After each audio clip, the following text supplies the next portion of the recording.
calling banks resilient with better tools than 2008 after the biggest failure of a bank since the financial crisis. Regulators seizing the assets of Silicon Valley Bank, popular with the tech industry and startup investors after a recent run of customer withdrawals. Fox Business's Jerry Willis. I don't believe this is going to create a run generally on large banks. I don't see that. That's what people are telling Fox Business Network today. That's what we're hearing. Small bank, but it does not set a good precedent, and certainly we don't want to think this is a preview of coming attractions. Banks have done well through high interest rate periods. This is a surprising turn. Wall Street appears to think so, too.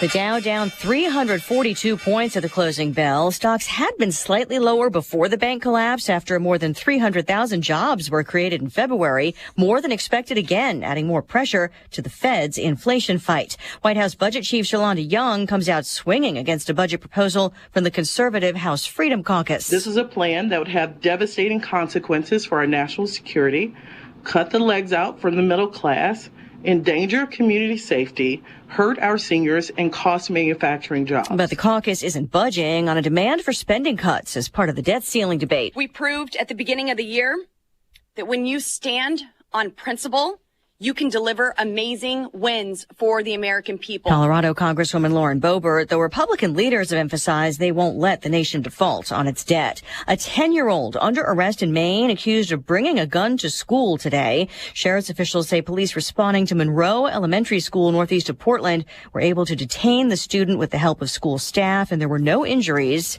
No other details yet. America is listening to Fox News. It can be dangerously easy to steal your identity during tax season because so much sensitive info is all together.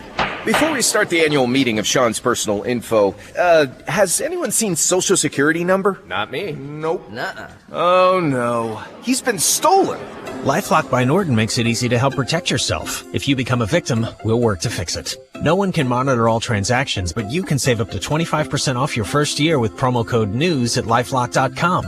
Identity theft protection starts here. Do you find yourself stuck in a timeshare? Get the real facts about the timeshare industry and your options for cancellation. Chuck McDowell, founder of Wesley Financial Group, beat the largest timeshare company in federal court and has put together a free information guide that reveals the secrets the timeshare industry doesn't want you to know, including the 5 ways to get rid of your timeshare.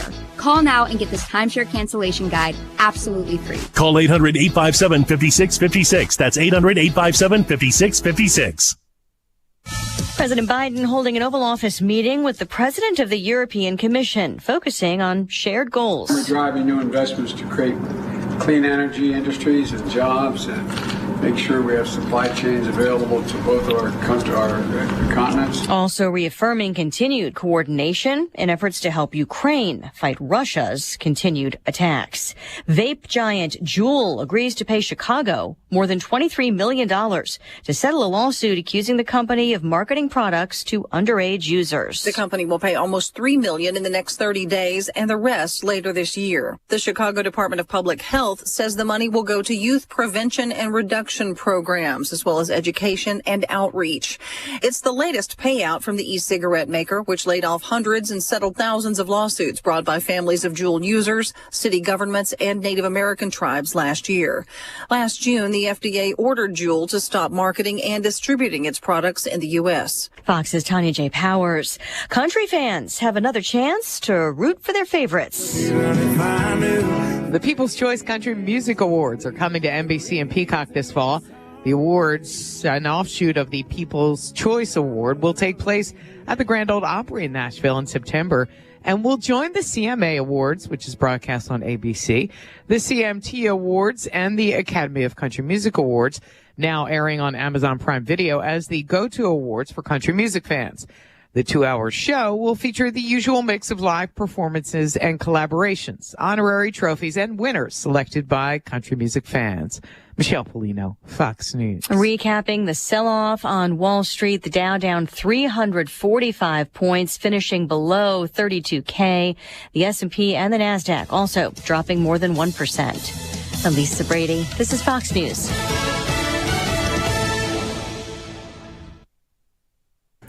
Hello again, everyone. Let's check weather. Free Central Illinois, Champaign-Urbana and vicinity. Next, late season weather system taking aim at our neck of the woods over the next 24 hours. Paling in comparison to a far weaker feature from last Friday. Nonetheless, accumulating snow expected as close in as the I-80 and 88 corridor on northward into parts of the upper Midwest. Meanwhile, it'll be rain here moving in for the afternoon with high temperature about seasonal levels at 46. The east wind 15 to 25, a bit gusty. A couple of rounds of rain early on tonight, mainly before midnight. Breezy low down to 36. Winds will come around into the west, diminish for the day tomorrow. That west-southwest wind will pick on up 12 to 22. A couple of sprinkles early and late, and a high about 41. Some chilly air moves in for the weekend. Not before partly sunny, 42-degree readings on Saturday. Weekend highs in the upper 30s, or maybe a little rain snow mix coming through the area on Sunday. Monday, a couple sprinkles in the afternoon, up to 37 degrees, and high temperatures from the upper 30s to mid-40s Tuesday and Wednesday. More rain the end portion of next week. For Stevie J Broadcasting, I'm Meteorologist Greg Solgay. Ignition sequence start. 5, 4, 3, 2, 1. Liftoff. Check. I literally just create madness. Well, they're up. I'm going to go off here. They don't have a great quarterback. I got to take a break. I'm getting in trouble. To win the Big Ten, you first got to win the West. Bad Bunny. Have you heard his name in a while? No. Has it bothered you? No. Defensively, they got to come in with some confidence. Is that even analytics? I'm in a parking garage, kind of lost. Terrence Shannon, Matthew Meyer, RJ Melendez, Coleman Hawkins. These trophy presentations aren't over. I didn't come here to go 5-7. I'm so proud of Illinois football right now. I'm so tired of Joel Embiid. We're not taking Patrick Corbin. I want to bet the Bears. Oh. You are Reba McEntire's niece. Roshan Russell. Coach Bielema. You no longer salute to yourself. What? We got all kinds of things for you here. There's a lot of glass. Oh. Guys, we have breaking news. Uh-oh. It's The Drive. Schmack Dogs. Thunderstruck!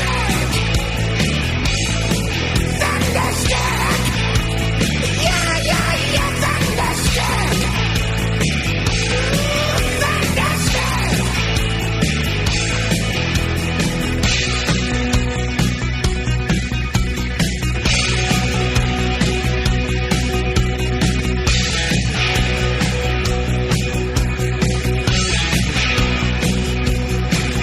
Hey, and good morning, everybody. It is The Drive, ESPN Radio 93.5. Maybe I shouldn't be that chirpy.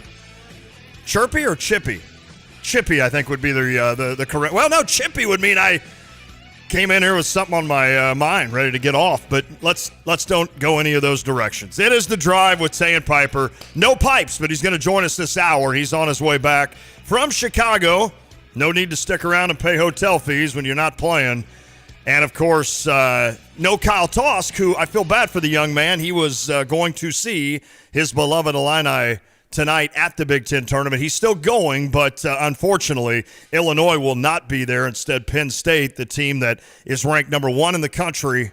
Maybe they're not, but it seems like it when they play Illinois. Jason Thompson joining me now. We're going to hear from Derek Piper. Corey Witt, our buddy's going to come in the 4 o'clock hour. We're all going to just kind of get it out of our system. Jason, this is the way I said it earlier. With about 5 minutes left in that game, I handed the remote to Karen. I said, if you want to watch it, go ahead. And I went in and started doing dishes. I'm tired of sports ruining my night. And I started tweeting stuff, and I'm like, stop. Put the phone down. Don't watch the game. If they come back and win, you can go back and watch the last 5 minutes, and you can apologize to everybody in the world. And it's not like I was bashing Illinois. I just basically was saying, well, how is Penn State a 10 seed when they play so well against Illinois? Now, does Illinois have a lot to do with that? Yeah. Has Penn State played above their head 3 straight times, I think, against Illinois? Because how do they not beat anybody else, essentially? So what say you, Jason? I mean, I guess – fix the mystery for us. Why is Illinois and Penn State such a bad matchup? Well, back to your conversation about the remote and 5 minutes to go. There are many times I've woke up and thought, why couldn't I have just been a skater, dude, right? Surfing at the beach somewhere, riding a wave. Why do I care so much about sports? That's why those dudes are skinny and they look like they don't have a care in the world. They're not white and gray-headed and super stressed out about everything. No, not at all. Of course, kids might have something to do with it. Well, yeah. For sure. Here's the deal, man. This Illinois team literally is one of the most frustrating teams we've seen in years. And I think that's part of our issue as fans. Yeah. Trying to watch them, we don't know what we're going to get. You know, when you're down and you don't have the talent, you don't have the Jimmies, you don't have the Joes, we get it, right? It's kind of like it's not our year. But when you're, elevated coach, you're an elevated staff, you've elevated recruiting, you've elevated funding for the program, you've got guys in here that are supposed to be dogs. It's just tough when you come back from 19 against Northwestern and then turn around and get beat by Penn State for the third time. It's like, my goodness. You're right. And you know what? When things go wrong with Illinois sports, now you can make this a Cardinals conversation. I know you and I are Cardinals fans. Luckily, we don't get to that point often in our lives, but I could make that an Arizona Cardinal. I mean, I could do a St. Louis Blues this year where they're just to the point where I don't even care if they win because I still love the Blues, but they're just not very good, right? So Illinois is just always been that's just always been something that we as fans in Central Illinois, we hang our hat on, right? I mean, we show pride in the Illini, and there have been years, whether it be football or basketball, where you get to the point where you don't really care.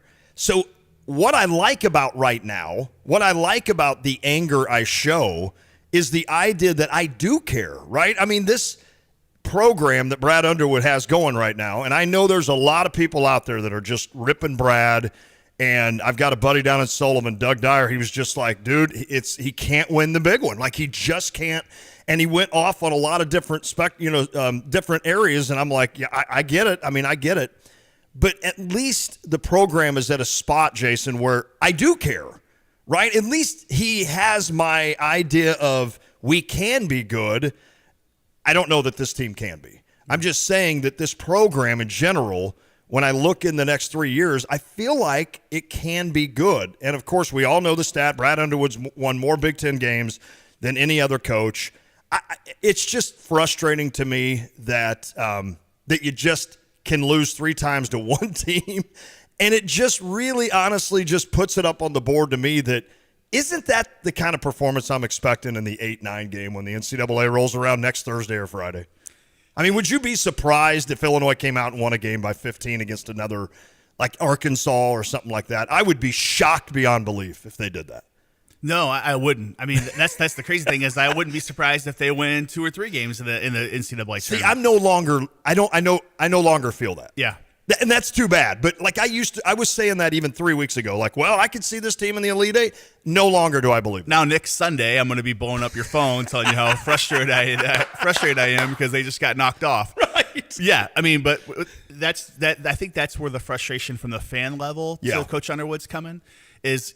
Yes, conference play is really important, and it's great. Oh, I love it. And it's awesome to go as fans. It's awesome to watch, but in reality, nobody really remembers what you did in season if you make a run in the postseason. That goes for all sports, right? Good point. That's what it's great about like high school football, for example. You can go 6-3, all of a sudden you're in the quarterfinals, and nobody remembers that you lost 3 games. That's a good point, right? And so the Atlanta Braves won in a World Series a couple years ago. Well, yeah, exactly right, and even Michigan making their run in the NCAA tournament.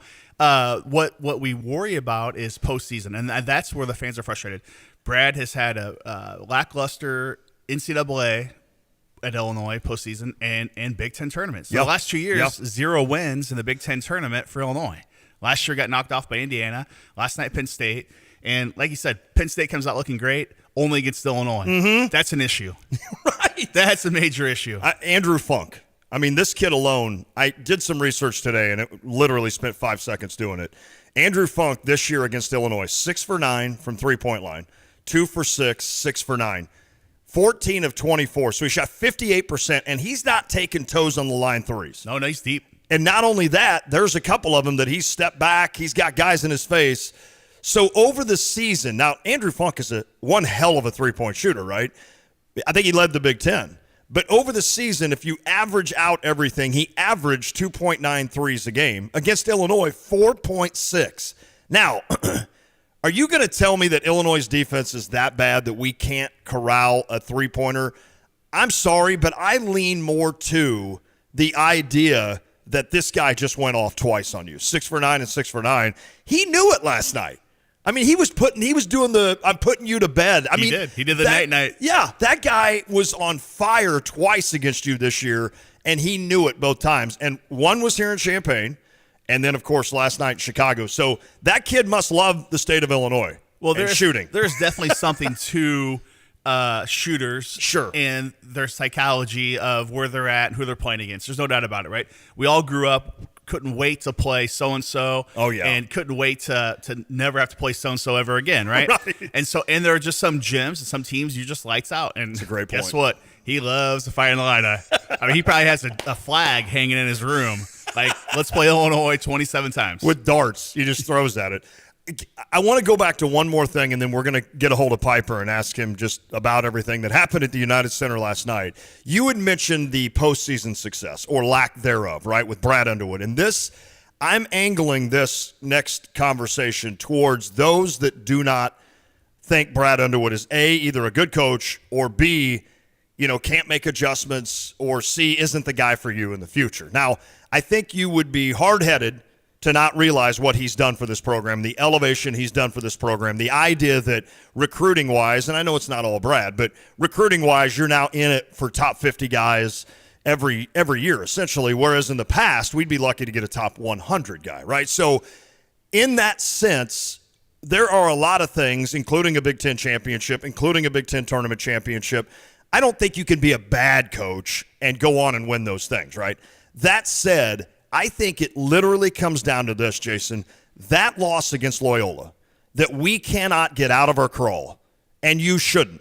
I think that loss to Loyola is going to define Brad Underwood until something magical happens.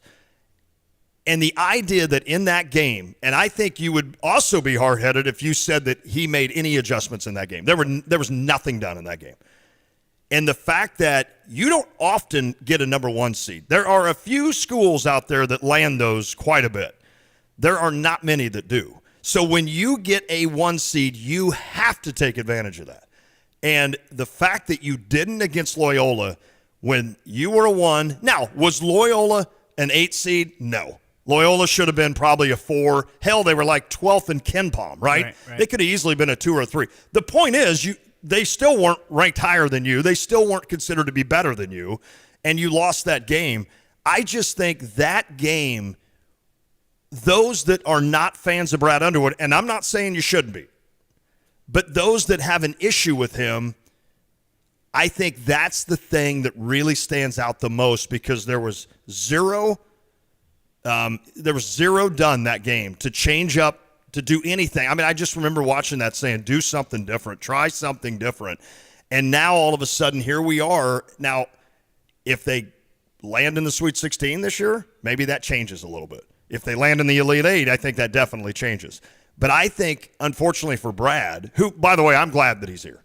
But unfortunately for Brad, I think he'll always live with that enigma until something special happens in the postseason. Would you agree with that? 100%. But first and foremost, Brad Underwood is going nowhere. No. So any fan that second highest paid coach, right, in the Big Ten, behind Izzo. Correct. And Izzo's now the longest tenured coach in college basketball. So there's a lot to say with continuity. And that is part of the reason I don't think they've had so much success in the games either, is because if you look at like some of these old staffs, right, like the old Iowa staff, the old Michigan State staff, those guys were together forever. And you look at like Iowa football, that staff was together forever. And guess what? You get a system in place. You get coaches developing and teaching systematically, right? And I think that has hurt Brad more than he wants to admit. Granted, he's replaced them with really good recruiters. Sure. And they continue to recruit, and you got to have athletes. And you got to have players. But there hasn't been the one coach that says – that Underwood trust, right, and says, draw it up. Draw it up. I got to worry about, chewing this kid. I got to worry about getting this kid's head back on straight. I got to worry about talking to this ref. Yeah. Get him in the huddle and get a play and let's go. And I don't care. Like, I love that Brad gets really fired up. I really do. It doesn't bother me. It doesn't bother me at all. And that's like his responsibility, in my opinion, is taking care of those referees, talking to them, working them. It's his job. It's not anybody on the team's job. It's not the player's job. No. And that, unfortunately, I'm getting off subject a little bit here. You're good. This is the most emotional basketball team I remember for Illinois. That's the interesting. players themselves are beyond emotional in a negative way. They worry about every little call. That's a great point. And so sometimes I think, Brad's got to talk to those guys as a whole and say, I'm the emotional one. Yeah. I'm the one bringing the heat, the fire, the angst, the angry mentality. I'm the one that's going to jump the refs. You guys got to play the game, because no coach can go out there and hit a jump shot. No coach can go out there and stop a 3-point shot. No coach can box out, dive on the floor. And he's got to say, that's my job. Your job is play the game and get the emotion out of it. I love what you just said. And let me counter with one thing. Please. You have daughters. I have sons. There are characteristics to our kids that they get from us. Without a doubt. Sometimes good, we hope. Sometimes I'm like, "Ugh." You look in the mirror. When I see texts from Lucas watching Illinois games, and I'm like, oh, my Lord, Lon Jr. He is a tag. Has arrived. That's exactly right. So could it be, because I love what you just said, and I get everything you just said, I understand it completely, that they need to worry about playing basketball, playing defense, making shots, running sets, etc. Could it be that they see what Brad Underwood does, and then they, like our kids, then turn into that to where they're yelling at officials as well? No, for sure. And I definitely think that carries onto the court, and True. It carries through the players. And that's why they've got to realize it can't. It's got to stop. It's got to be addressed. I'm sure it is, but there is lots of times where, I literally have been like wanting to clip a certain part of a game and like send it to somebody and be like, can this be shown? Right? It can't be palms up at all times. It can't be asking for a review at every tip ball. Amen. It can't be begging for a call to be reversed after it's been called, because guess what? You're going to stop getting calls. Mm-hmm. It's the same way in junior high. It's the same way in high school. Yep. The only way that changes a little bit is a little bit in the NBA, but those guys get just tossed out of the game and they come back to the next day, refreshed. So they go eat a nice steak dinner and they do hit the clubs. Yeah. And they come back ready to go. But, that's the thing about this college basketball season is we're in the one and done, right, for the season. Yes. I mean, yes. Big Ten tournament, you win, advance, you lose and go home. The guys are home right now. They're enjoying their home instead of playing tonight against Northwestern at a sold-out crowd. And next week's going to be the same thing. They're going to take off on Wednesday probably, get somewhere and have a shoot around, and Thursday or Friday they're going to be ready to go. And that's right. If you have another Loyola, you have as Jeff Eisenhower just texted me, an Austin P from back in the day. Oh my! It's game, set, match, point. Oh man, please! And we're home and we're whining. Yep. But I think you nailed it with Coach Underwood.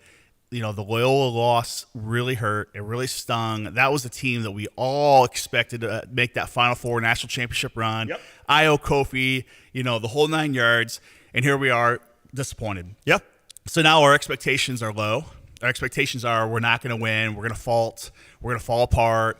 And that's just where the common fan sits right now. Well, I agree. And I'll say this to Jeff, by the way. Don't worry about Austin P, because you're not playing anybody like that. Never again. You're not this year. You're going to be facing Arkansas or Missouri or somebody good in that first round. Not that Austin P wasn't good back then, but certainly that was an upset to remember for the ages. For a lot of. I mean, there's been hundreds of those, but you get what I mean. So I think this year, bracketology on ESPN has them a 9. Illinois a 9 playing Arkansas. If you'd happen to win that, you get Houston again. Let's go with that 10 seed. I would love the 10. Yeah, let's get off the 8-9. Let's have yesterday's loss be impactful. I said, and then I tweeted out last night, I said maybe I shouldn't be upset, because I said what is if that truly did push us to a 10, the better chance of happening, Illinois just losing to Penn State, which they did 3 times, so obviously that's pretty common, and then falling to a 10, or Illinois racking up 3 straight wins to get to a 7. I mean, the easier path here is to just lose to Penn State, get the 10 seed. The problem is, I think, according to most of the experts, if you will, including Brad Evans, who joined the show last week, is that he didn't think Illinois could kind of find their way to a 10. He thought they're just kind of mired in that 8-9. And really, let's be honest, they're the perfect 8-9 team, right? North Carolina was that 8-9 team last year. When you look at the 8-9s on every NCAA tournament from here back to whenever it kind of got big, every one of those are like a Power 5, like a Big Ten, ACC, SEC, Big 12. They're all those teams that were just kind of mediocre in their conference. And it's almost like their way of saying, hey, let's put a really good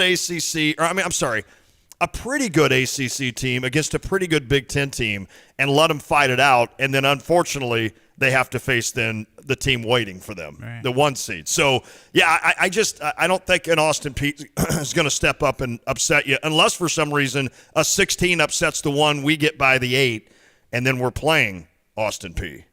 Could you imagine? There wouldn't be enough beverages in Champaign County to get through that one. You and I would be watching that together for sure on Sunday. I can promise you that. Or Saturday, I guess. Right. It is back to a Thursday, Saturday, Friday, Sunday. That changed that one year, right? The COVID year kind of messed me up. All right. I'm sure I got to get on the text line. I'm sure people are texting in at 359-2255. We'll look at that as we roll along. Derek Piper is going to join us next. You and I, we're here a little bit. I want to get your take after Pipes. I want to get your take on the technical by Dane. I think it totally changed the momentum of the game. And, yeah, could you have still won? Yeah, but I just think you were really starting to roll then. You've got the crowd. You've got the momentum. And I think that technical, whether you believe it should have been, I think that technical really hurt this team. So we'll talk about that, and we'll hear, I think Terrence Shannon Jr. actually backs me up on that in the postgame. So we'll hear all that. We'll talk to Pipes, though, first, and we'll do that next after I tell you about saving money, because one of these days you're going to want to be retired and staring at a beach, or retired in Montana, or maybe just retired around here and just enjoying life. Well, if that's the case, according to Busey Wealth Management, you need to put away 10 to 15% of your annual income. Now, that 10 to 15, Jason, for us goes to Bud Light and or other probably beverages, so we're not doing our job, but we still have time.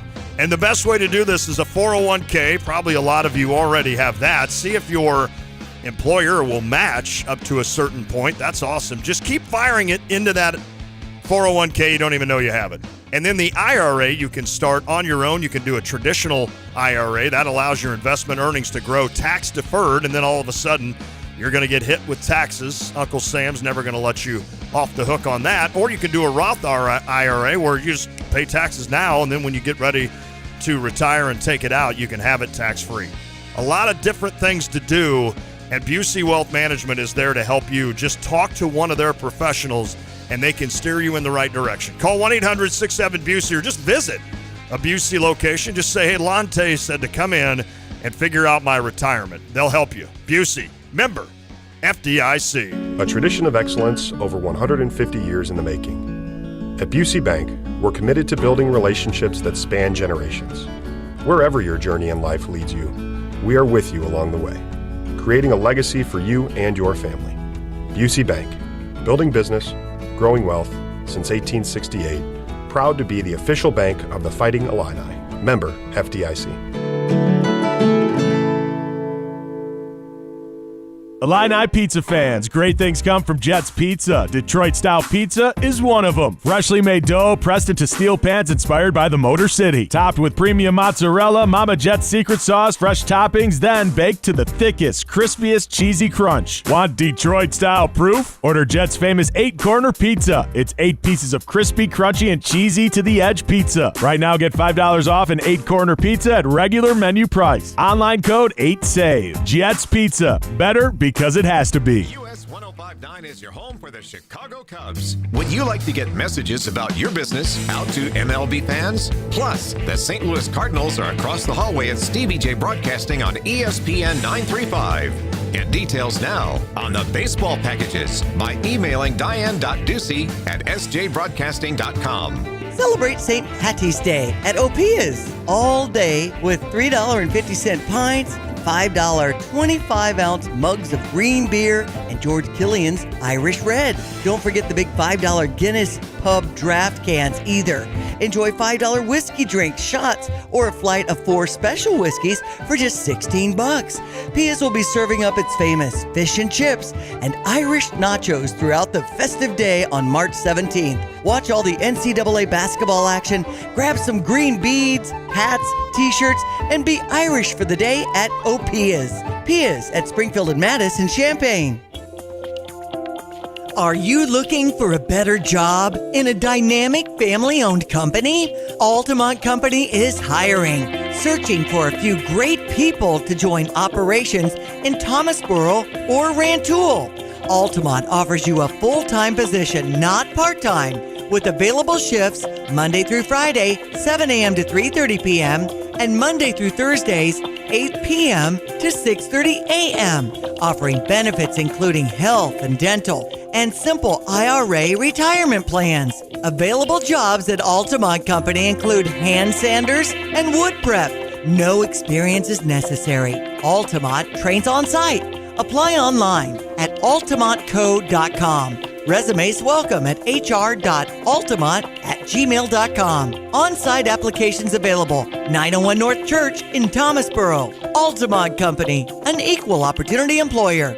Hi, it's Stevie J. Start your day with me along with Diane Ducey, weekday mornings 7 to 9 here on ESPN Radio 93.5.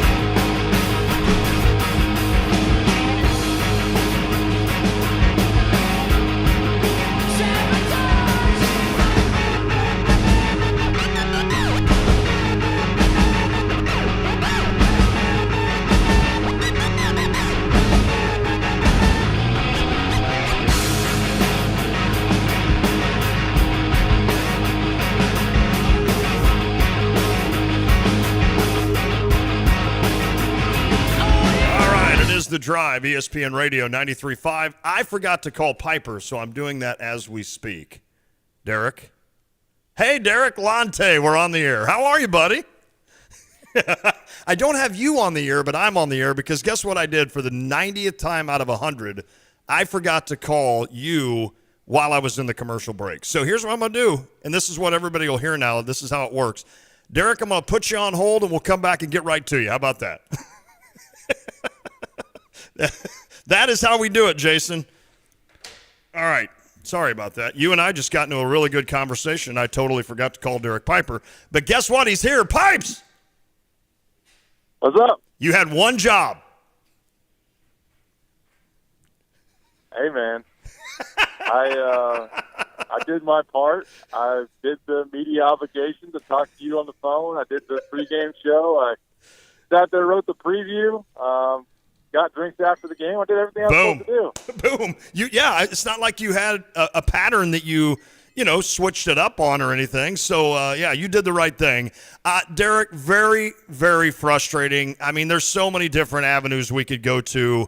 What was the feel of Brad and the players after that game? What's just kind of the vibe? I know you talked about that earlier this year, and I feel like they kind of got that vibe back.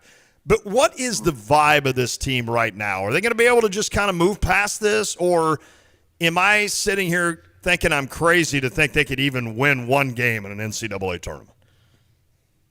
They're saying all the right things, but then you question how much they really believe what they're saying. And we thought that after Purdue, where Brad comes out and says, we're playing our best basketball. I don't think anybody wants to see us. Now, that was on the heels of a 24-point comeback in the second half, and of course, doing that at Mackey against the number 5 team in the country, you saw a high point of what this team really can be. But I'll be honest, I start to question even Brad last night. You get into coach speak, you get into him wanting to instill confidence into his guys, and there's only so much he's going to say.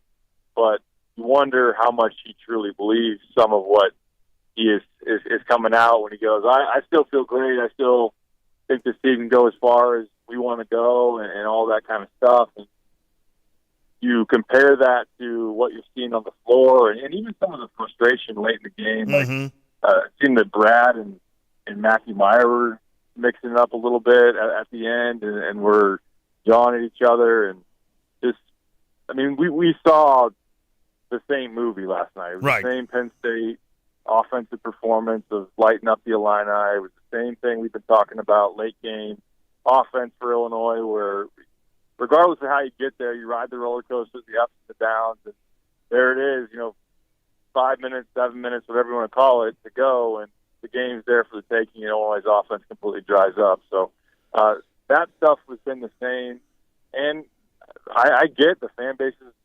frustration and continual just kind of exhaustion of what this team has become, and that everyone's tired of talking about Texas and UCLA because Texas was more than 3 months ago. UCLA was 4 months ago. This team doesn't have a quad one win in the last 3 months, and they've won 4 out of the last 10 games. It doesn't look like a team that is going to make any noise in the NCAA tournament. I'm saying that they absolutely can't, but the odds of them actually doing it are much more geared towards a one and done, or maybe win a game and then get beat by a much superior team in that second game. So we'll see. It has to play out, but they're not in any type of confident form trending in the right direction as we go into this thing. Derek Piper joining us on the Tapman's Towing phone line.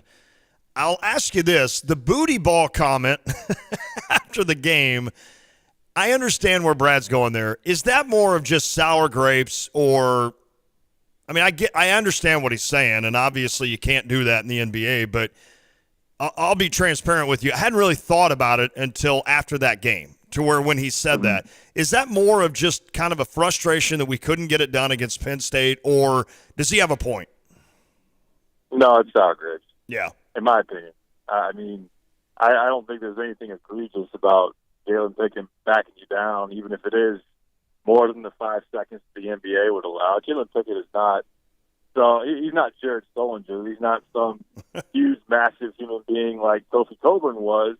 Like, he's a 6'4" guard that's got good size. But the thing that I even was thinking about last night, and we talk about Penn State's obviously a bad matchup just based on what they've been able to do. But when you think about the personnel and how Illinois is built, constructed, we talk about the size that they have as far as positionally, big guards, big wings, athleticism. What more could you want? From a body type standpoint, what more could you want against Jalen Pickett than Ty Rodgers and Terrence Shannon? I don't think it's necessarily a bad physical matchup. They just completely sliced and diced you. So, the booty ball thing, that came off. It wasn't the worst thing that Brad could have said, obviously. It seemed like a little bit of a pot shot, a little bit of a sour grape scenario, and I know that Jalen Pickett kind of got a good laugh out of it, but he obviously got the last laugh in general because he once again, I thought Illinois did a pretty good job for the first 20, 30 minutes of that game of not allowing him to go off, and they sent some extra help at him at times. He really, down the stretch, just was able to do whatever he wanted there in the post, and we obviously know that Andrew Funk and Penn State's offense in general once again shot above 50% and had a great day against the Illini. Yep. Lon and I are pretty sure that he has a Illini flag hanging in his apartment back in Penn State because he just cannot wait to play Illinois. I don't know what Illinois ever did to a kid that's from, New Jersey. I don't know what we ever did to tick him off, but boy. It's like he's throwing the ball in the ocean every time he plays the Illini. I just can't wait. Hey, Piper, this is Jason. Wanted to kind of talk about, you said the press conference and Underwood kind of saying the right things. We all love college basketball. We watch way too much of it. We got Izzo going right now, at the studio. And one thing I love about those old school guys like Izzo is he'll come out and just take the blame. He'll just come out and say, you know what, that's on me. The guys weren't ready. The guys weren't focused. Whatever, my loss on me. And I'll be darned if I'm not going to have this team ready to go come Thursday next week in the tournament. I just wish Underwood would come out one time and do that, right? We don't want the coach speech. We've heard it all year. This team's been a roller coaster all year, but just one time be like, you know what? It's 100% on me. They beat us 3 times. It's unacceptable. Should never happen at a school like Illinois. And I cannot wait to get back, get home, get practice, get things worked out, and we will be ready. Thoughts? Yeah, no, that makes sense to me. I do think that he's tried to push different buttons with his messaging all year long, and has tried to be hard on them, has tried to take the blame at times, has tried to, obviously, at others when Illinois fans, and what we've seen has been discouraging. He's kind of flipped it and said, hey, we know the type of team that we can potentially be, and we're still in a fine spot. And like I said, sometimes you even question if he even believes some of what, as far as the positive notes of, we're playing our best basketball, we can beat anybody, that kind of stuff. But I didn't think he was. There were bits and pieces of what he said yesterday where you kind of say, this was more about Penn State than it was about us. We played an all right basketball game. We had okay energy and everything. Yeah, I think he could have came out a little stronger about, number one, being upset that a team like Penn State gets 3 in a row on you in a given season, and try to light that fire under your team. You don't want to completely, I don't know if you lose the locker room is probably a little too strong, but I think you got to be delicate with how you approach it, but at the same time, you got to try to light a fire and push a button, make it work. But in terms of like the makeup of this squad, they obviously have flaws, and you're not going to be able to fix some of that before you tip it off there in the NCAA tournament. But you got a week. I think the conversation inside the locker room is obviously going to be the one that's most important. It's, even hearing some stuff, around last night, it does sound like Brad is challenging these guys and telling us now or never. You got to get on the same page. We got to figure this out, or we're not going anywhere.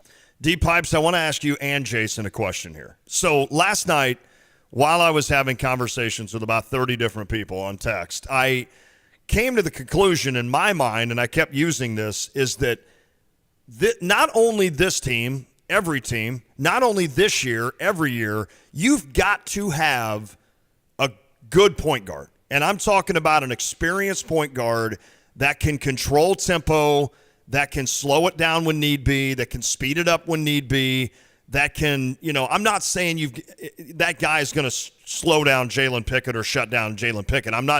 This isn't just, in other words, pointed right at the Penn State game.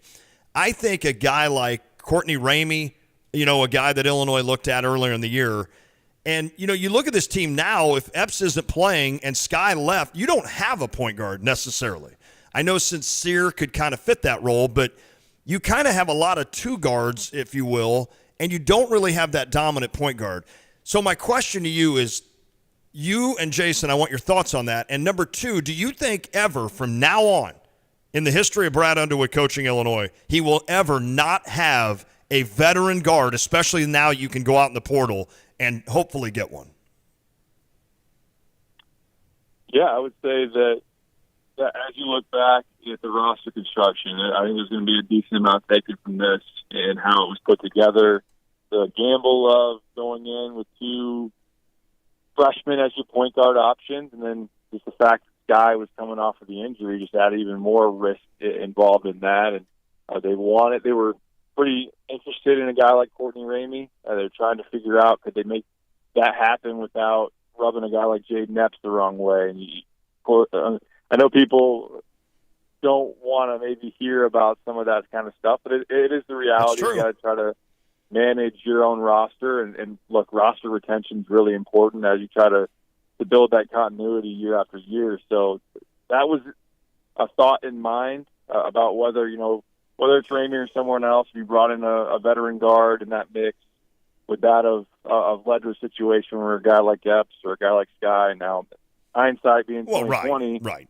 Sky leaves anyway. So it would have played out. Sky struggles, Jaden passes him up, Sky probably leaves, and then it all works out.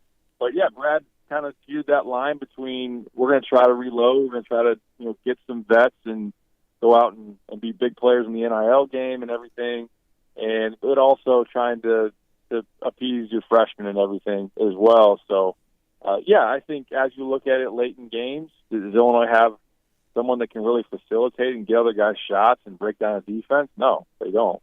And that's one of the big flaws that has played itself out. I'm still pretty high, big picture on Jaden Epps. I think he'll get better as a decision maker and being able to make other guys better around him. As it goes right now, he's a score-first guard that can get to the rim, but he's a freshman. He's made mistakes. He's had inconsistent shooting. But as you were saying, I think that having experience at guard, even if it is just bringing back Epps next year, but I know that they want to go out and get a veteran guard, and I'd even offer up. I don't think Brad's ever going to want a team that is this challenged to shoot the three. I think he's going to make sure that no other version of his teams going forward is going to be this limited when it comes to three-point shooting, because that's been also a really big hang-up for this offense too. Absolutely. The shooting has been terrible the last 9 games. As Malik Hall, I think, somebody from Michigan State just airballed a three. Right when Pipes was saying that, I'm like, yeah, exactly. And then the kid took a shot, and I'm like, you're going to prove it right here, and then he airballed it. I need Michigan State to win this because Pipes is running away with our Big Ten Tournament Challenge bracket. Ohio State is going to knock somebody out of this thing if they continue on this path. Derek, talking about Epps, last night he got 2 minutes, right? Nobody was really 100% sure what he was going to look like coming back. If he was going to be back, he wasn't, expected to be back. Then it was like, hey, he went to practice, and then, hey, he's going to travel with us. And then all of a sudden he enters the game, gets a couple minutes in last night. That's it. What are your expectations for Epps and his availability for the NCAA tournament? I think it's good that he was able to suit up last night and just not knowing when and if he'd be back this year. As we heard the severity of the situation, having to be hospitalized overnight and everything, but that he was able to get back on the practice, clear protocol to be able to suit up. And while he didn't do much last night, played very limited minutes and shot an air ball from three. And we'll see if they can get him back into a rhythm. He got about a week now to practice and gear him up for that NCAA tournament. I think if you were looking at it and trying to really get him, it's a little bit different if you're a high seed, if you got high expectations. We've seen some guys come back from injuries late in the year. You're like, well, he might not be able to do a whole lot the first weekend, get his feet wet, and then get to Sweet 16, and then he can really click into place. I think we all know that Illinois is going to need it right off the bat from Epps if he's going to be able to have much say in where this team's going to go, because it's going to be a challenge just to get out of that first weekend, obviously. But we'll see. He is key for this team. I think that Illinois has done okay. I don't think he's going to solve all the problems in terms of your offense, like late game or just, all of a sudden Illinois is going to run this beautiful offense.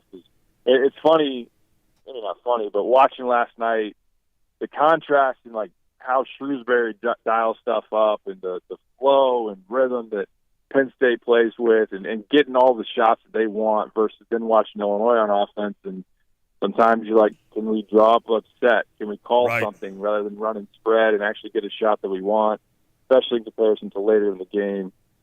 Epps can go downhill, but he does have some limitations right now in terms of setting other guys up and even also like his three-point shooting since the middle of Big Ten play on and has been pretty inconsistent. So I don't know what we'll see, but I am encouraged by him being back on the court and him just being healthy enough to be able to suit up. Yeah, I agree. Having Epps would be a definite boost. Huge.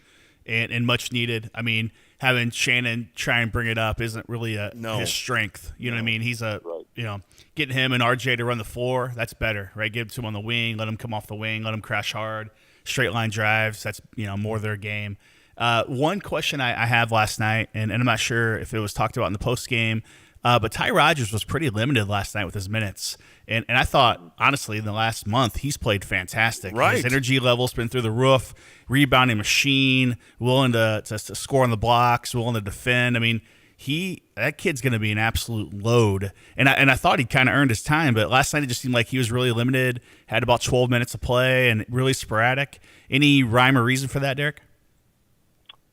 I know that Brad didn't talk about it. If I were to guess, and I was very, as I looked at it going into the game, I thought that Brad should have made the switch in the starting lineup by putting Ty in there and pulling Dane out. He, of course, did not. It didn't look like Brad's move to stick with Dane paid off in the first half. It did in the second half as Dane was able to get going offensively and had one of his highest scoring outings since earlier in February. Go back to that Rutgers game where he had 15. But I would say it's probably because you don't want to play Dane and Ty a lot together because of the floor spacing dynamic. You can cheat off of Ty when he's on the perimeter if Dane's in the paint. Ty's really the only offensive asset is attacking the basket. Now, when you look at the fact that Penn State out-rebounded you. And I was looking back as far as last night on Penn State's offensive rebounding numbers. We know the Tide is great on the glass, but, what's offensively, defensively, whatever, Penn State is dead last in the country in offensive rebounding rate. But last night they got 10. Wow. They were able to kind of keep up with you in terms of second chance points. They won the rebounding battle in general, 34-32. So as I looked at that, I'm with you. I'm a little surprised the Tide didn't play as much last night. I thought, number one, he was going to draw a lot of the assignment on Pickett. I thought that he could help you by getting downhill and running some offense through him and everything. I think it maybe is just coming down to, well, Brad really went hard on trying to get Dane going, and it worked some there in the second half, and maybe it's just kind of that floor spacing dynamic. But, yeah, I would have liked to see Ty Moore. And I've been in the camp of, for a team that has so many slow starts, and while it wasn't as bad last night, right? They once again were playing from behind. Do something different, throw Ty out there, and I'd like to see that. My guy, Chris Holtman, man, he's getting it done right now. They're about ready to knock off Michigan State, and you're about ready to basically win the Big Ten Tournament Challenge. Congrats, Pipes. Somehow my last pick in the draft is going to be able to be the difference maker. I don't know. I thought that I was down on Wisconsin. I didn't think Wisconsin was going to be able to win that game. I had no expectation that Ohio State was going to do anything beyond that. Oh, my goodness. What a wild tournament. They're 10 for 19 today from the three-point line, and I told Jason I have not seen them miss a free throw since the Illinois game, and I don't think they missed one in that game. So it is amazing, and without Sensabaugh right now. It is amazing what Ohio State is. They are playing with so much confidence. So here's what I want to see in the finale come Sunday in Chicago. I want to see Ohio State and Penn State, and I want to see them both unconscious from the field, and I want like a 126-124 Big Ten finale. I think that would be fantastic, and I might even go up and drive up and watch it. What the hell? Why not? Oh, my goodness. Yeah, let's just get Ohio State in the field at this point. Yeah. Let them go 5 days straight and play their way in. They're talented. They are. Again, I'll ask the same question I asked yesterday. How in the world did they lose 14 to 15 games? I don't get it. How was Penn State seated behind us?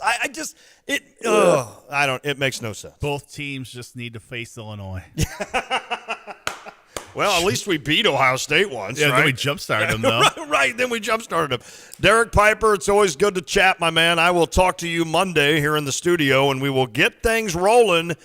I'm going to come back Monday all positive and ready to beat Arkansas or some team. A new bracket. We're ready.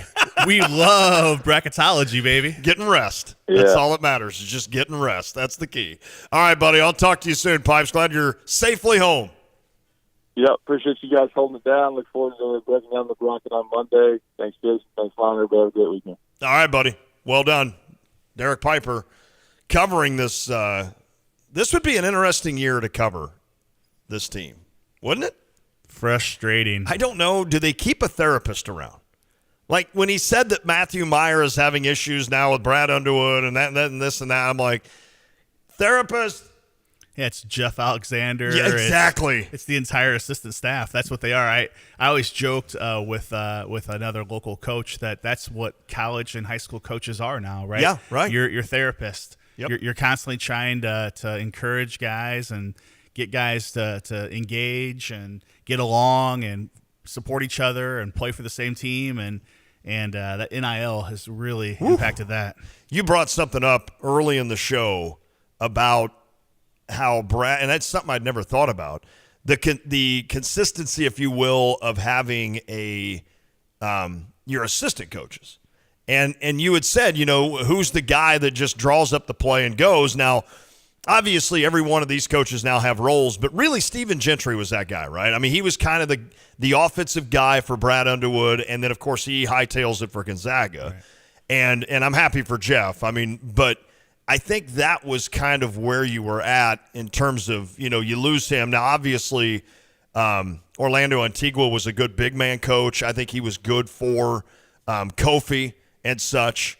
So, and listen, I'm happy that you replaced those guys with what you have now. I think Illinois is very fortunate to have Chester Frazier, Tim Anderson, and Jeff Alexander. But I've never thought of it that way, Jason, in terms of having continuity next to you on the bench in terms of assistants. I've never thought of that. Yeah, those guys are, the current staff, they're unreal, right? They're great. Fantastic. They really truly want nothing but the best for Illinois. They're very connected to the state. They're very connected to the university. They're great teachers. They're great developers. Good recruiters. Great recruiters. They can cut film and be ready to give a game plan. But ultimately, in a game, you have to have a guy that you can willingly step up to the head coach and be like, hey, I'm on your team. We're on the same page, but we got to change this. Yes, right? We got to run this set. We got to change the defense. You know what? Let's throw this press on after the Knicks make, and he's got to look at you and trust you. Right. And I'm not saying that there's a lack of trust on the staff at all. No. But I get it. But year in and year out, when you've done it so many times, that's why you look at these old school, Chicago Simeon, right? Yep. I mean, he's been there forever. He's got a system in place. He's got his assistant coaches in state. And now they're going to play for a state championship tomorrow. Play Metamora. Be a great game. But I feel like that's kind of hurt this team where a guy can just, because Brad gets very feisty. He right? does. And let's face it, anytime we get feisty, we kind of see red and we kind of lose it for 30 seconds. There's got to be a guy that says, no problem, let him do his thing. Yep. I got you. Huddle up. Here we go. And then when Brad wants to take over the clipboard, he can take it over and continue the play. Yeah. But I think that's what they're really missing is somebody to say, here we are, here's the next play, here's the next set, here's what we're going to do, and just keep moving forward. I agree. And you look at it where obviously Jeff Alexander knows basketball. I grew up around one of the best high school coaches ever. He is the best in the state. He is, Neil. And of course, Jeff knows basketball, don't get me wrong, but at a higher level like this, I'm sure he's still learning, and he'd probably tell you that. Chester Frazier knows defense, and I'm fully confident when he gets up off the seat and starts telling somebody about defense, I'm fully confident that what he is communicating to that player is exactly what that player needs to hear. Tim Anderson, I'm not sure. Like, I feel like when I look at Tim, I see more of a recruiter than I see, like what his strength is as a coach. So his real big strength is in development, right? In the gym, working with guys and improving their ability to play basketball, their handles, their IQ. He is a very strong teacher of the game. So to me, and this might be something I want to break down with Pipes, to me, I don't really see the offensive guru there. Right. Does that make sense? Like you had with Gentry. Right.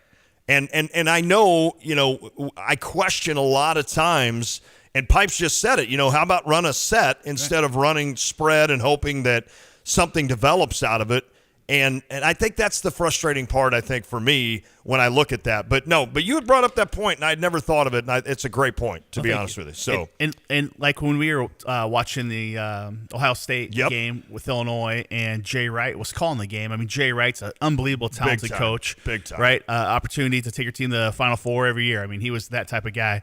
And he kept saying in that game, Ohio State's running the exact same set over and over and over. Illinois is not adjusting. Illinois still hasn't adjusted. He's like, bring the guy back up, let the high screen roll and go. And they're going to run an ISO game. And it just never changed. Illinois never, ever, ever adjusted. It was frustrating. All right, next hour, Corey Witt just walked in. Corey's going to join us, talk a little Illinois basketball. Jason Thompson is here with us as well today. Really appreciate these guys. I do have some stuff I want to get to the Dane Danger thing with you guys and ask you what you thought of the technical, number one, and did it change the flow of the game? We'll get to that. I do want to hear Brad Underwood's post-game. I got about 6 minutes of that we'll hear, and a couple of other things from Terrence Shannon Jr. as well. In terms of bouncing back and what do you do now, well, there's only one thing you can do, right? You look forward. So, a lot to do. Stay with us if you want to weigh in, 359-2255. It is The Drive. You've changed thousands of diapers, played hours of peekaboo and duck, duck, goose because you do anything for your kids. That's why it's so important to protect them with life insurance from State Farm. State Farm agent Kurt Lenschow will help make it easy and affordable to help you protect your family no matter what the future holds. Because for the people you do anything for, life insurance could mean everything. Call State Farm agent Kurt Lenschow in Champaign-Urbana today. Like a good neighbor, State Farm is there.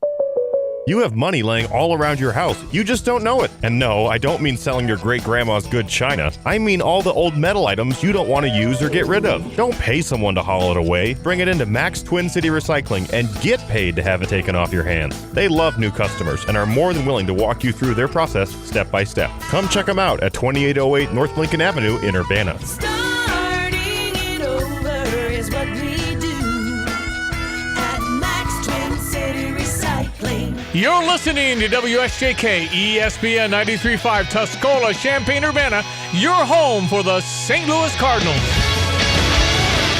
This isn't 2008. I'm Lisa Brady, Fox News. That message from the White House after regulators took over the assets of Silicon Valley Bank, the biggest bank failure since the financial crisis, raising concern that more could be coming. White House officials are saying this is a different situation than 2008 because right now, after that crisis, the rule is that banks have to have more capital and they have to undergo stress tests. There are recent developments that concern a few banks that I'm monitoring very carefully. And we are told by some folks at Treasury that Secretary Yellen convened a meeting this afternoon with officials from the Federal Reserve, the FDIC, and also the Office of the Comptroller and Currency. These officials want to talk about the budget. They want to talk about the stronger than expected jobs report, but instead they're confronted with this. Fox's Peter Doocy at the White House, where President Biden did focus on the positive earlier today. And today's job numbers is clear. Our economy is moving in the right direction. And arguing his proposed budget will keep that going. Republicans disagree. Anybody who's took Economy 101 would know this is the wrong approach. House Speaker Kevin McCarthy says the president's tax hike-fueled spending would add more to the deficit than what the president says it will cut. A double whammy on Wall Street as the bank failure and stronger than expected jobs report add to anxiety about the Fed's inflation strategy. The Dow, the S&P, and the NASDAQ all down more than 4% for the week. The Dow dropping 345 points today. A push to declassify documents about the origins of COVID wins unanimous approval in the U.S. House. It would include information about a potential link to the Wuhan lab. If we don't get back to being humble about what we know, to being critical thinkers, our democracy will be at risk. Connecticut Democratic Congressman Jim Himes, that bill is headed to President Biden's desk, having already won Senate approval. America is listening to Fox News. It can be dangerously easy to steal your identity during tax season because so much sensitive info is all together. Before we start the annual meeting of Sean's personal info, has anyone seen Social Security number? Not me. Nope. Nuh-uh. Oh no. He's been stolen. LifeLock by Norton makes it easy to help protect yourself. If you become a victim, we'll work to fix it. No one can monitor all transactions, but you can save up to 25% off your first year with promo code NEWS at LifeLock.com. Identity theft protection starts here. Do you find yourself stuck in a timeshare? Get the real facts about the timeshare industry and your options for cancellation. Chuck McDowell, founder of Wesley Financial Group, beat the largest timeshare company in federal court and has put together a free information guide that reveals the secrets the timeshare industry doesn't want you to know, including the 5 ways to get rid of your timeshare. Call now and get this timeshare cancellation guide absolutely free. Call 800-857-5656. That's 800-857-5656. Mexican officials say 5 people are now detained over the recent kidnapping of 4 Americans and the killing of 2 of them. The suspects apparently the same people shown in a letter purportedly from a cartel. The Gulf Cartel tied up 5 of their alleged sicarios and turned them in to Mexican authorities with an apology note strapped to a vehicle. That apology note essentially said those 5 men were responsible, they went rogue, they were undisciplined, and they carried out this attack without the blessing of cartel leadership. They apologized to the families of the Americans who were killed and to the family of the innocent Mexican bystander who was killed in that shooting as well. Fox's Bill Malugin. Yet another dangerous blast of winter across the U.S. Winter storm warnings again across the Rockies and Sierra Nevada mountains. You don't need to come to Tahoe this weekend. There's way too many things going on here, and you're just going to be in the way. Tahoe resident Aaron Kelly amid a state of emergency in heavy snow causing roof collapses. Blizzard warnings stretch from Montana to North Dakota, with up to 10 inches of snow falling since Thursday. Across southeast Wisconsin, that's shut down power to tens of thousands of customers. Fox's Jeff Manasso. Instead of Cocaine Bear at the box office, a real-life cocaine cat in Ohio recovers. An African serval cat it looks like a bobcat, has a new home at the Cincinnati Zoo. It was seized by animal control after jumping out of a car into a tree when its owner was pulled over by police during a traffic stop in January. Serpals are illegal to own in Ohio. Amiri, that's its name, was taken to a shelter for medical care and tested positive for cocaine. They drug tested the shelter since a monkey came in with methamphetamine in its system last year. Amiri is now recovered from breaking a leg during the capture and has been turned over from the shelter to the zoo. Fox's Chris Foster, the owner, has not been charged in relation to having the cat or the drugs. I'm Lisa Brady. This is Fox News. Hello again, everyone. Let's check weather for Eastern Illinois, Champaign, Urbana, and Vicinity. Next, late season weather system taking aim at our neck of the woods over the next 24 hours, paling in comparison to a far weaker feature from last Friday. Nonetheless, accumulating snow expected as close in as the I-80 and 88 corridor on northward into parts of the upper Midwest. Meanwhile, it'll be rain here moving in for the afternoon with high temperature about seasonal levels at 46. The east wind 15 to 25, a bit gusty. A couple of rounds of rain early on tonight, mainly before midnight. Breezy low down to 36. Winds will come around into the west, diminish for the day tomorrow. That west-southwest wind will pick on up 12 to 22. A couple of sprinkles early and late, and a high about 41. Some chilly air moves in for the weekend. Not before partly sunny, 42-degree readings on Saturday. Weekend highs in the upper 30s, or maybe a little rain snow mix coming through the area on Sunday. Monday, couple sprinkles in the afternoon, up to 37 degrees, and high temperatures from the upper 30s to mid-40s Tuesday and Wednesday. More rain the end portion of next week. For Stevie J Broadcasting, I'm meteorologist Greg Soldier.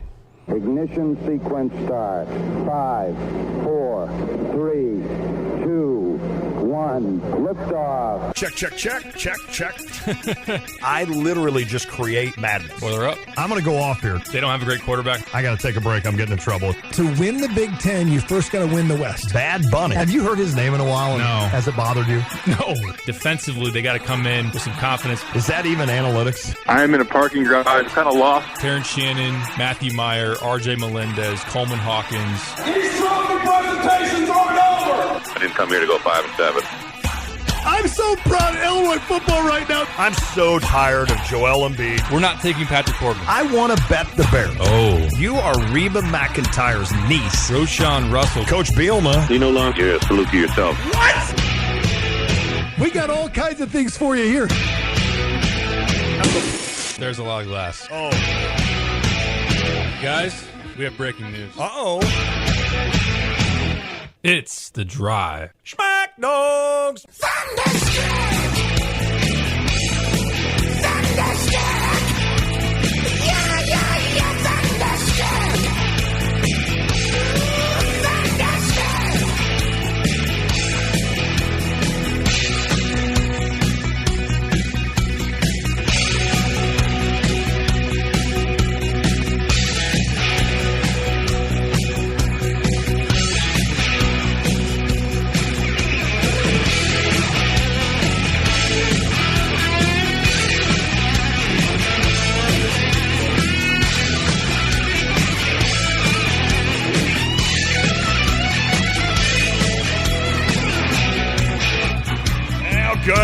Good evening. It is The Drive, ESPN Radio 93.5. The Drive would say, and Piper, you just heard from Piper in the first hour on the Tapman's Towing phone line. He had a kind of a rough one last night in terms of watching that game, having to cover it, write about it. So we'll get Pipes back in studio on Monday, and we'll start looking ahead to the NCAA tournament. I am joined now by Jason Thompson, who joined me in the first hour. He's sticking around for hour 2, and Corey Witt, who was here yesterday, and joined me. So, guys, I want to start with positive before we really break this down, and I want to start with Jason. Now that the brackets are going to come out Sunday, in your heart of heart, because I know we're all Illinois fans here, and we'll even get later to how the Cowboys restructured Dak Prescott. Now they actually have a pot to pee in, as my dad would say. They got a little money to use. But in your heart of hearts, Jason, how quick will you bounce back as an Illinois fan to the point of you'll get a little bit of positivity going like, you know what? They could beat Arkansas, and then they could maybe take Kansas to the wire. How quick will it be, or will you get to that point at all? Sunday at 5:05. As soon as the bracket's out, Great answer. I will be back on board, ready to rock and roll. All right, so Corey, how about you? Same deal? Stole my answer. Actually, once you see the brackets and the Yeah, matchups, just kind of fires you up. You know, it kind of changes your whole mindset. You know, I'm still licking the wounds pretty good from last night, but yeah, I agree with Jason 100% on that. I mean, as soon as the brackets come out and I see that name Illinois pop up, boom. Yeah, it'll get me excited at least until Thursday or Friday. Right. Till the game gets to halftime. Now I'll ask you this: UCLA has a possibility of being a 1 seed. Illinois could possibly, I guess, if they're a 9, maybe be in that bracket with UCLA. Are you confident Illinois, since they've already beaten the Bruins, can do it again, Jason? No, sir. It's probably one of the one or two teams in the country I want nothing to do with. Really? Is that true? Oh, they're loaded. They are absolutely loaded. But you beat them. Sure. Early in the season, but they're old. They're experienced. Yeah, they are. They've been together for years. And I watched their senior night. Half the team walked out there. You know what I mean? So that's not a team you want to face at all in the tournament, in my opinion. No. No. So what 1 seed? Purdue. Give me Okay. Purdue. Okay. Yep. Are they going to They're not be a gonna- 1 seed? I don't think they're. Well, they're going to be. I mean, they're right there. Yeah, right. So Right. If they win the Big Ten tournament, yeah, they're a 1 seed. Yes. I agree. I think if they go on a run here, because for sure Kansas, for sure Alabama, and for sure UCLA, and for sure UCLA. Houston. Houston. Shoot. So I wonder if UCLA. I think in some people's minds they've kind of leapfrogged Purdue. Well, and Mick Cronin got really upset when they came out that they were a 2. I saw that a couple weeks ago, but he got really upset and, basically was like, hey, we're a 1. No doubt about it, we're a 1, and they did have him as a 2. Okay. But yeah, if Purdue becomes a 1, give me Purdue all day long. Amen. Okay, let's say they're not, Corey. Let's say Purdue's a 2. So now you've got Kansas, you've got Houston, who you ran into last year. You got Alabama, who, man, do they look athletic. And then you have UCLA. Who would be your? I mean, do you almost go with the idea that at least you beat UCLA? But I liked what Jason said. I mean, they do have a lot of talent and veterans. I think doesn't the committee, if you've already played them once in the early in the not that you can't meet them at all, but a lot of times they don't try to do that where you're going to meet them early. Yeah, again. and I think for instance, I think the committee would avoid if Purdue was on the 1, they would avoid a Big Ten team in that 8-9, right? Yeah, that wouldn't happen. So maybe. But if you're asking me which one of those, so rule out UCLA. I just don't want to play Penn State. That's all I know. I want no part of those guys. But I'd rather play any of the ones, I think. Yeah, bring on Kansas. We want nothing to do with Penn State. Forget the Nittany Lions. I don't want anything of that booty ball, none of that stuff. If you look at the committee, though, they love the drama of it all, right? They do. Sure. So they would love to set Illinois up against Kansas. Oh, yeah. They would absolutely love that. There's no doubt. And half of Illini Nation would love that. Yeah, exactly. Well, and also more than likely, that would be in Des Moines. That'd be very drivable. Oh, yeah, it would be. Well, that's happened once before, and Bill Self got the better of us, right? In the NCAA tournament. And Lon said if they play each other, we're all going. So. Let's go. Well, yeah, he's buying. I don't know who's here. Here's what you'd hear on the radio show, because Piper's going to be there, right? So here's what you'd hear on the radio show. Yeah. Nothing. Silent. Stevie, sorry, but you might have to run the radio show. We'll have he and Diane do a double shift that day and work the game. Yeah, it'll be interesting to see. And obviously, I don't know that Illinois did enough bad. Now, isn't it ironic? That was the song, Alanis Morissette, which when I hear it now, I almost puke. I don't know why, because I've heard it so many times in my life, just randomly, that when I hear that, isn't it ironic? I'm like, ugh. Okay, back to my point. Isn't it ironic that all season we talked about how Texas and UCLA were 2 huge wins, and they were, let's be honest. I mean, UCLA was what? Second in the country? I know Texas was, I think, at the time. I don't remember UCLA, but isn't it funny now that all I want to do is drop to a 10 seed, and now those 2 victories have probably secured you at least an 8 or a 9? That's a good point. Good point. Yeah, I mean, I'd much rather be a 10 than an 8-9. Oh. Because the difference, who you play in the first round is not that big a difference if you're an 8-9 or 7-10. Right. But it is, it can be a little bit of a difference if you play a 1 or 2 in the second round if you do win. I think they've said, what is it, in the last 6 tournaments, a 2 has fallen in the first 2 round or in the first round. Is that right? Or the first 2 rounds? Yeah. I'm sorry. So I don't know. Well, I got Jason's perspective on the game last night. Obviously, Penn State, they seem to do nothing wrong against you. What do you think, Corey? Well, I said it yesterday. My gut was telling me Illinois was not going to. I just saw it was too big a sample size with those 2 games. I didn't see anything where I just thought automatically we're going to flip a switch, and my heart was wanting us to win. Right. But the gut was saying, I don't know. And Illinois could have won that game. There's no doubt. But I struggle with how we just can't seem to guard this team. Yeah. I mean, they are good. They have good 3-point but they don't go off like that against. I mean, they're a 10 seed out of 14. Right. They're not a 2 or a 1. Somebody's figured out how to do this booty ball thing and defend it. Correct. We have not. No, we have not. But that's what's a little frustrating is, and I also don't, and maybe there's something I don't know, but I also don't know the lack of playing time for Ty Rodgers in that game. 12 minutes.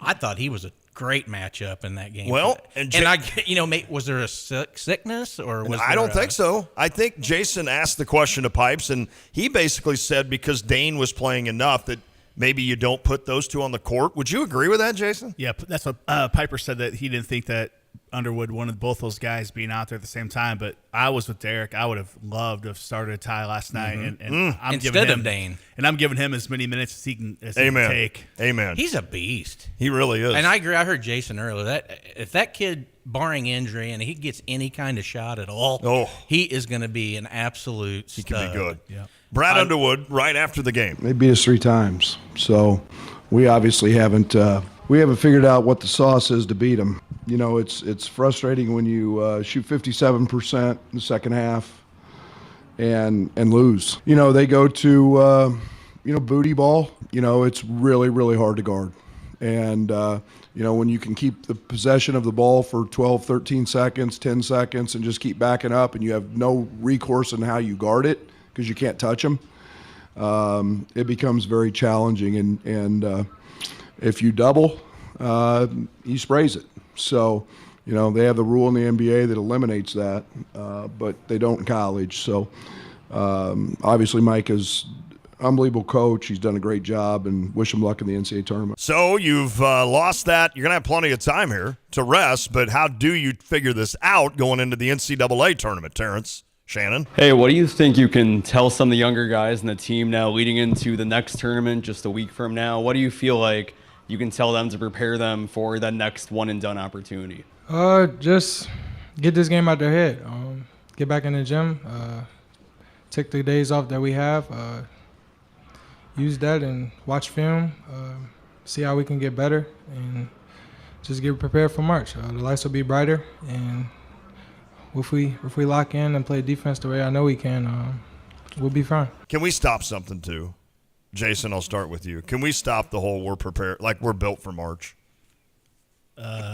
It's March 10th. Yeah, I don't know. On March 9th, we got rolled by Penn State for the 3rd time. So I think we're not built for March right now. 10th. Never have bought that. March 10th. I never have bought that. I don't know how you can just 31 games, pretty big sample size. Correct. You kind of are what you are. And I'll say this. I'll say this. I would hate to be interviewed twice a week about the same team, and especially a team that is so schizophrenic like this Illinois team. So I'll give Brad the credit of he's got to keep trying to pump positive into not only his players but himself. Yeah, I think, right? He's probably sitting there trying to convince himself, like, no, we're built for March. All right, there was a play in the game that I think changed the flow.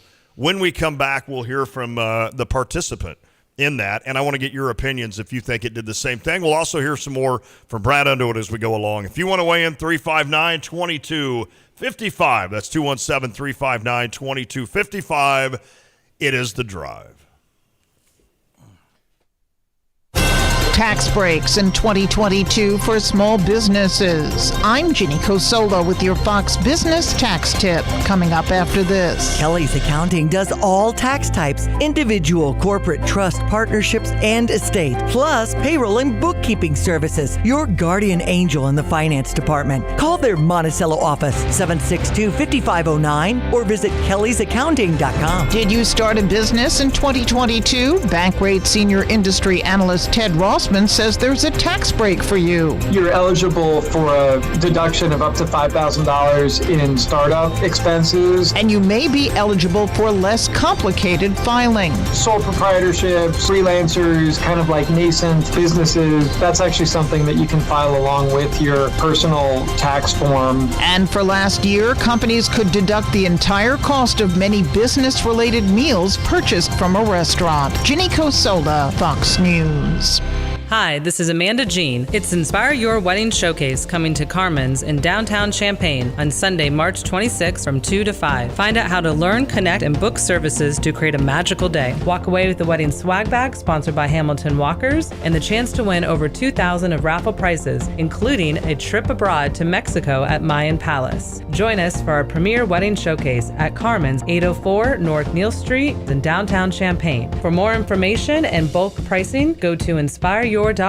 Invested in our community since 1908. Hi, this is Todd Durakan with First Federal Savings Bank of Champaign-Urbana. Maybe you've attended an event at one of the more than 50 organizations First Federal supported last year. We help make our community a better place, and we invite you to visit us and discover better banking for yourself. Experience the exceptional, friendly service from our knowledgeable staff. Speak with real people, not a recording during business hours. We're never too busy for you. Hey, if you're not already banking with us, give us a try. We think you'll love it here. 356bank.com. Member FDIC, Equal Housing Lender, NMLS 435120. If you're looking for a pre-owned car, truck, or van, look no further than Sarah Champagne. You know them for their 5 incredible vehicle brands, the BMW, Honda, Subaru, Buick, and GMC. But did you know they also have over 100 used cars, trucks, and vans in stock right now? And at Sarah Champagne, they will take care of you. You can trust them. And prices begin at under $2,000. Stop by Sarah Champagne. They're at Burwash and Savoy, or go online, sarahchampagne.com. That's Sarah, S-E-R-R-A, champagne.com. Hey, Scarlett, do you want to go to the CU Autism Walk with me? What is that? It's a sensory-friendly event with a mobile sensory museum, inflatables, food, and more. Sounds like fun. When is it? The 12th Annual CU Autism Network and Resource Fair is April 15th from 11:30 to 2:30 at the Savoy Rec Center at 402 West Graham in Savoy. Registration starts at 11:30. Walk begins at 2. This event is open to everyone. For more information, see cuautismnetwork.org. Houlihan's Restaurant and Bar presents Lucky Who with St. Patrick's Day specials March 17th and 18th. Enjoy Irish favorites like a Reuben sandwich with fries or corned beef and cabbage with new potatoes and creamy horseradish sauce. Of course, there's Guinness, Irish coffee, and greenlit pitchers. Food available for dine-in or carry-out. Call 217-819-5005 for your St. Patrick's Day festivities. Houlihan's, located at 1900 South 1st Street in Champaign. Hi, this is Amanda Jean, the founder and planner of Inspire Your Wedding and Events.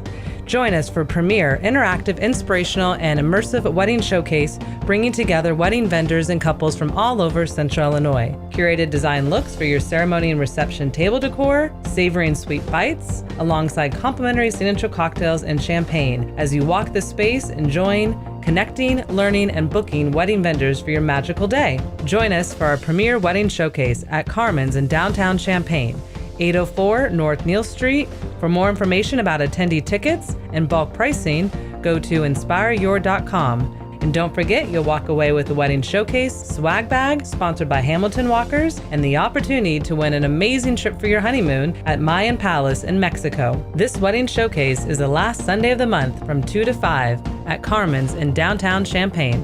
For more information, go to InspireYour.com. That's InspireYour.com.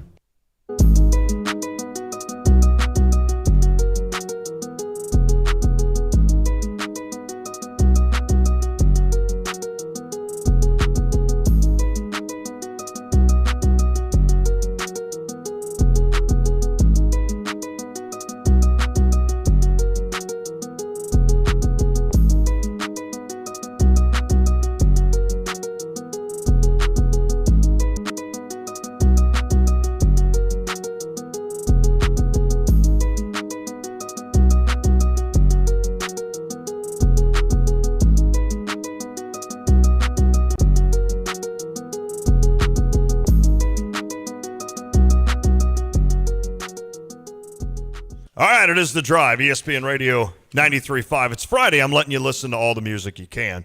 Actually, it's just Corey, Jason, and I having conversations between, and then I'm like, oh, wait, guys, we got to go back to work for just a few.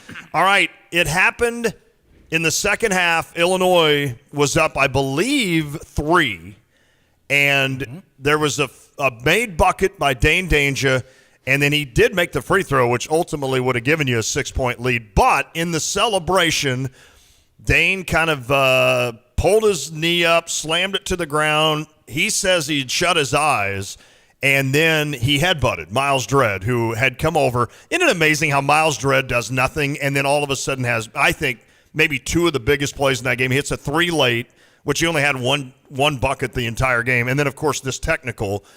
Well, it results then in Funk getting 2 free throws, Penn State getting the ball. I believe they scored.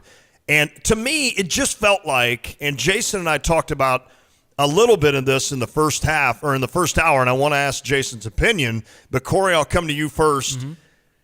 I felt like at that moment you would have had, if Dane makes the free throw, which he did, you would have had a 6-point lead. You would have had, you obviously had the crowd at the United Center on your side. I feel like it would have been the first time in 3 games against Penn State that you finally had the upper hand. Does that make sense? Because it seemed like every other game you've played Penn State, you've been on your heels. Yeah. I feel like that play would have given you that you would have had the crowd, you would have had the upper hand. Micah Shrewsbury probably would have taken time out, and then all of a sudden you let him right back in. I think that was the biggest play in the game. Do you? Yeah, I said it when it happened. I said it was like the 14-something. I said, mark this down. Boom. Because the momentum was going all towards Illinois. It was, and we kind of had them on their heels. Yep. And and I'm old school on this one, but whatever. Why don't you just? Have you I ever? want you to celebrate and be happy. Right. But whatever happened to maybe high-fiving your teammate and go shoot your free throw? I want to ask both of you guys. Have you ever celebrated like kids today celebrate? Absolutely not. Lyle Lohman would have. He'd have dropped me where I stood on the court. There's no doubt if you would have had a technical under Jim Riddle at Villa Grove, you would not have played the rest of the game. Right, it's that simple.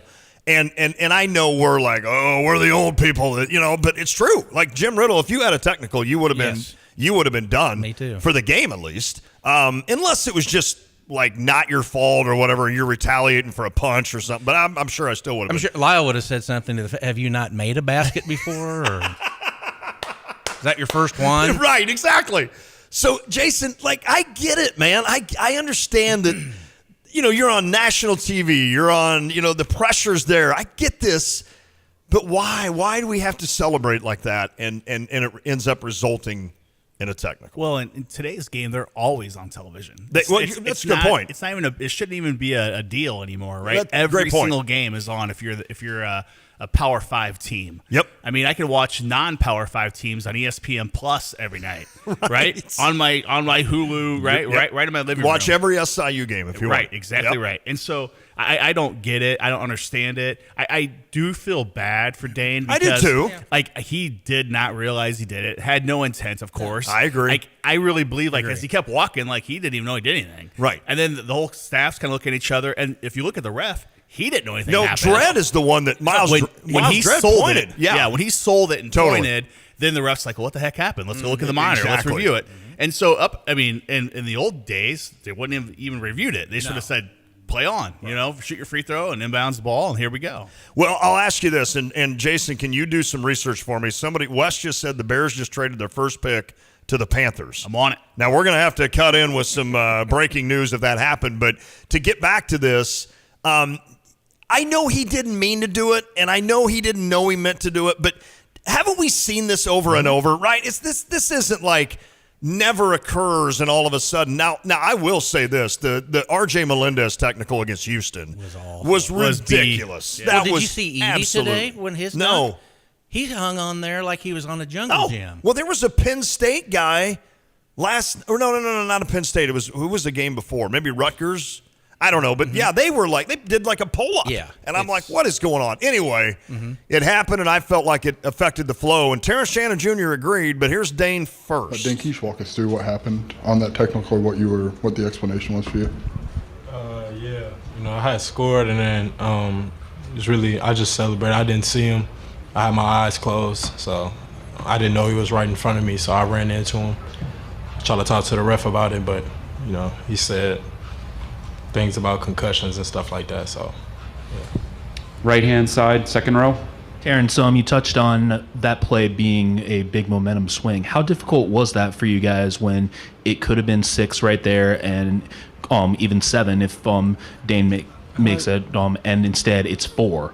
That's big because Dane just got an and 1. He made the free throw, and then Funk shot and made 2 free throws, and then it was their ball again. So, I mean, you see it for yourself. It was a big momentum changer. We could have went up 6 and got a stop and then went up 8. So you never know. But, I mean, we still could have won, but, it is what it is. Next game. Okay, that's Terrence Shannon Jr. and Dane Danger. I'm with you guys. I'm not, mad at Dane, but just know better. Yeah, don't put yourself in that position. Right. And it comes back to our earlier conversation. This team is so emotional. It's like, just go play. You're right. Just go play. Play right. hard, play aggressive, play together. See what happens. Yep. That's how you make the Sweet 16. Exactly. Not by arguing every single thing and celebrating every single thing. Right. Just keep playing. Yep. Right. You pointed that out in the first hour. All right, Jason. I want you to read what you were just reading on Twitter. Now, of course, I'm looking right now on the NFL page of ESPN, and there is nothing on here about this. Well, Ian Rappaport says that sources say the Bears are trading the number 1 overall pick to the Panthers in exchange for a big-time compensation, including multiple first-rounders. The Bears load up and get the number 9, while Carolina can draft their future quarterback at 1. Okay, Here's what we're going to do. I wanted to play Brad Underwood after here. We don't have to play all of it, but I wanted to everybody to kind of hear what he said after this game. And then I'm going to research this a little bit to see if we can figure out what's going on with this. So we'll play Brad, take a quick break, come back, talk some NFL, because I want to ask you about Dak. Okay. Dak is restructured. The Cowboys are back. Are they going to trade? Are they going to trade for DeAndre Hopkins? That's what I want to know. You ready to give up a couple first-rounders? I'm hearing Diggs. Oh, really? Yeah, Diggs is retweeting all these Dallas things. I'm hearing Stephon Diggs, baby. Okay, all right. His brother's already on the team. Oh, that's right. That's right. Best defender of the team. Mm-hmm. All right, here's Brad Underwood. We're going to research some NFL. Coach, the game was tied at 56, and things just kind of fell apart there at that point a little bit. What'd you see during that swing right there? They made shots. It's about. It was. They do a great job of guard-on-guard screening and getting a matchup that they like, and then Pickett just literally takes a ball and pounds nails till he gets it where he wants. And,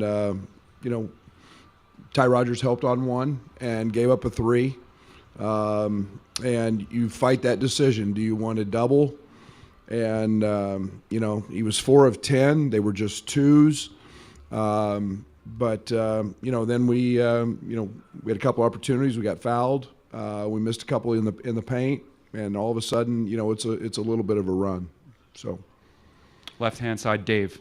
Brad, this team was swept by Wisconsin and Rutgers, and there's very strange matchups in this league where one team just seems to have someone else's number. What was it about Penn State, if you can think of anything, that gave you guys trouble this year? They're really old. They're the oldest team in Power 5, and they've got a really good player that is a matchup problem. And they're extremely well coached.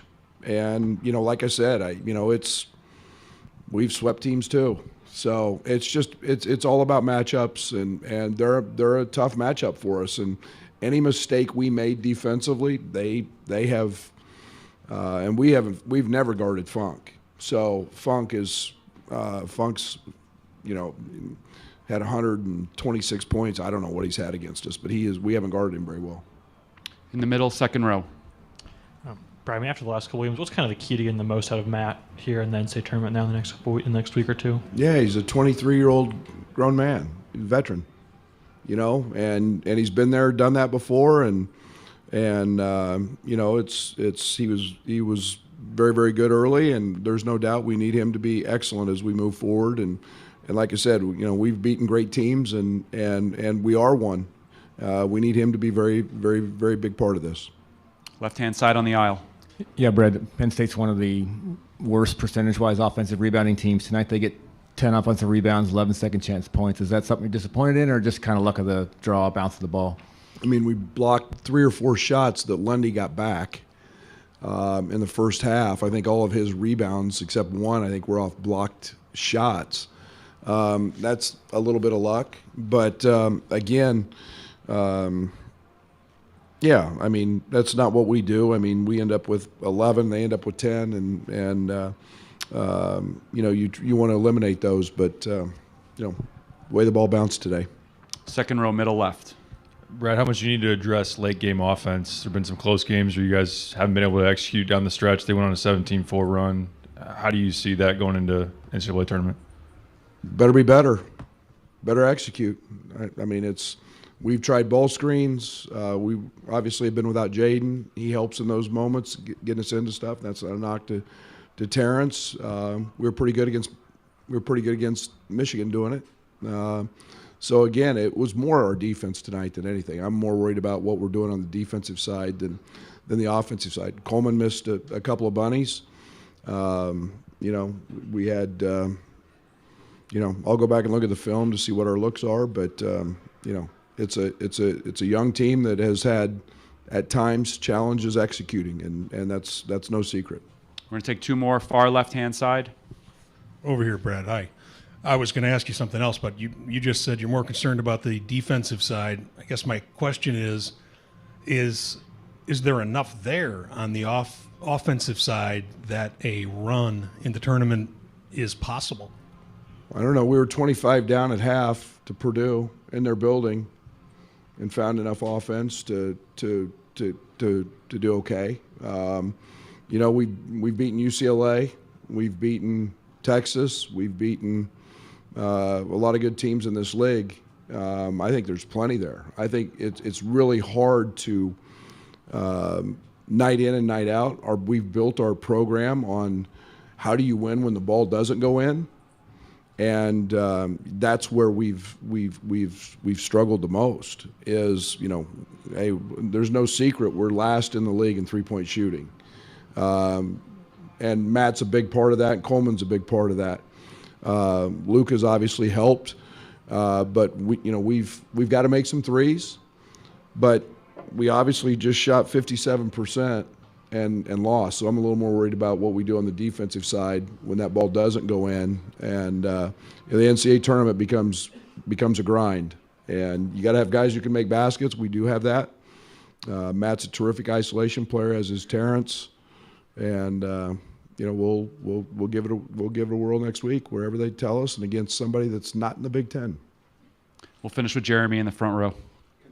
General question, but what is the key to this team living up to the potential we've seen in the NCAA tournament? And it's finding a little bit of consistency. I think it's finding a little bit of, you know, positive momentum. It's creating an energy that's, you know, young guys that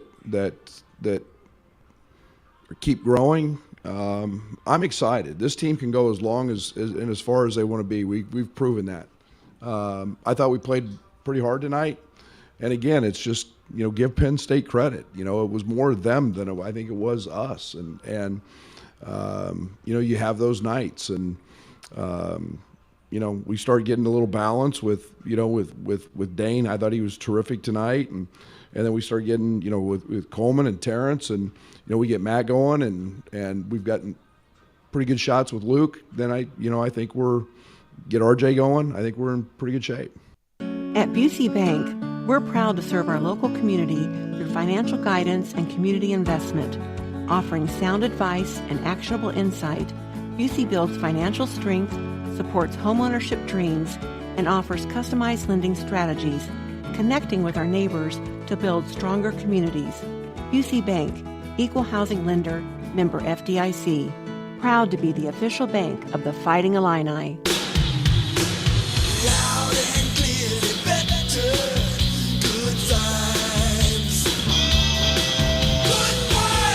Hi, this is Steve from Good Vibes. And this is Luke Goody from your men's basketball team. Luke, it's great to have you back on the floor. We hope to see a lot of you in March. I was pretty sure we get postseason games this year, and I wanted to be a part of it. Most of us will be glued to the TV for the tournament. I don't want to watch it on TV. Wait, what? Oh, you want to be on the floor and see it up close. I get to watch plenty of basketball. Films of us winning, losing, who we're going to play next. I bet that footage would be clearer on an LG OLED screen. I know, right? I saw how great those look in your store. The LG OLEDs deliver the best picture for the buck. And they're so flat to the wall. Yeah, the Gallery Series is a step up. They mount so flat you can't see behind the TV and come with a free 5-year warranty. That all sounds great, but it also sounds expensive. Well, you can buy cheap, but you'll buy twice. Get the good one and it'll look great for years. You can even get 0% financing. My initials are LG. Maybe they want to make a trade. Anyway, I gotta go watch some of that film. Better you than me, Luke. See the showroom top designer shop.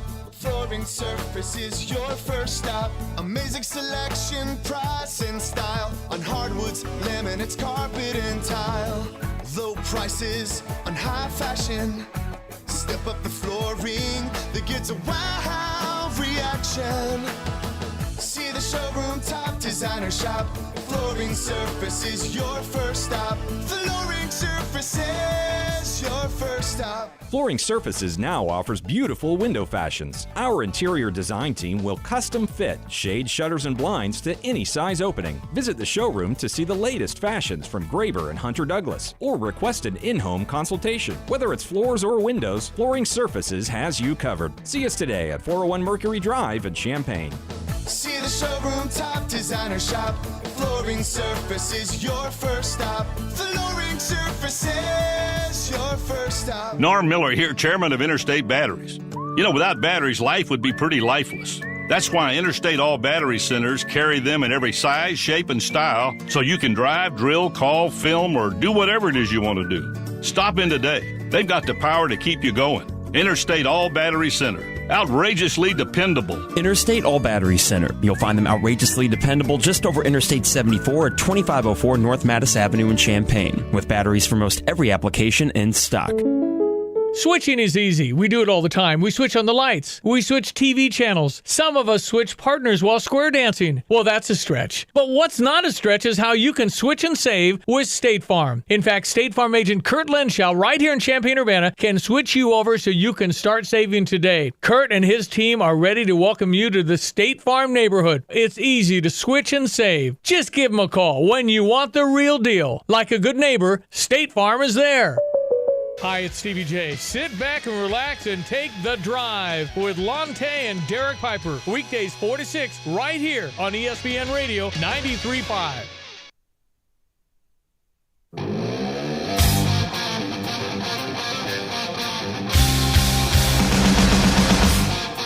Oh, yeah. Now, Corey Jason's a little bit younger than us, so he probably doesn't appreciate this kind of music. That's true. Getting older every day, Lon. All right, Lonte, Corey Witt, Jason Thompson. We've talked all about Illinois, and frankly, I don't want to talk about them anymore. So I texted my buddy, Adam Schefter. Oh, yeah, I appreciate you doing that. Shefty got right back to me. Okay, what did he have to say about this? Is this confirmed? I mean, if Rappaport and Schefter are saying it, it's pretty confirmed. I would think so. Breaking news. Okay.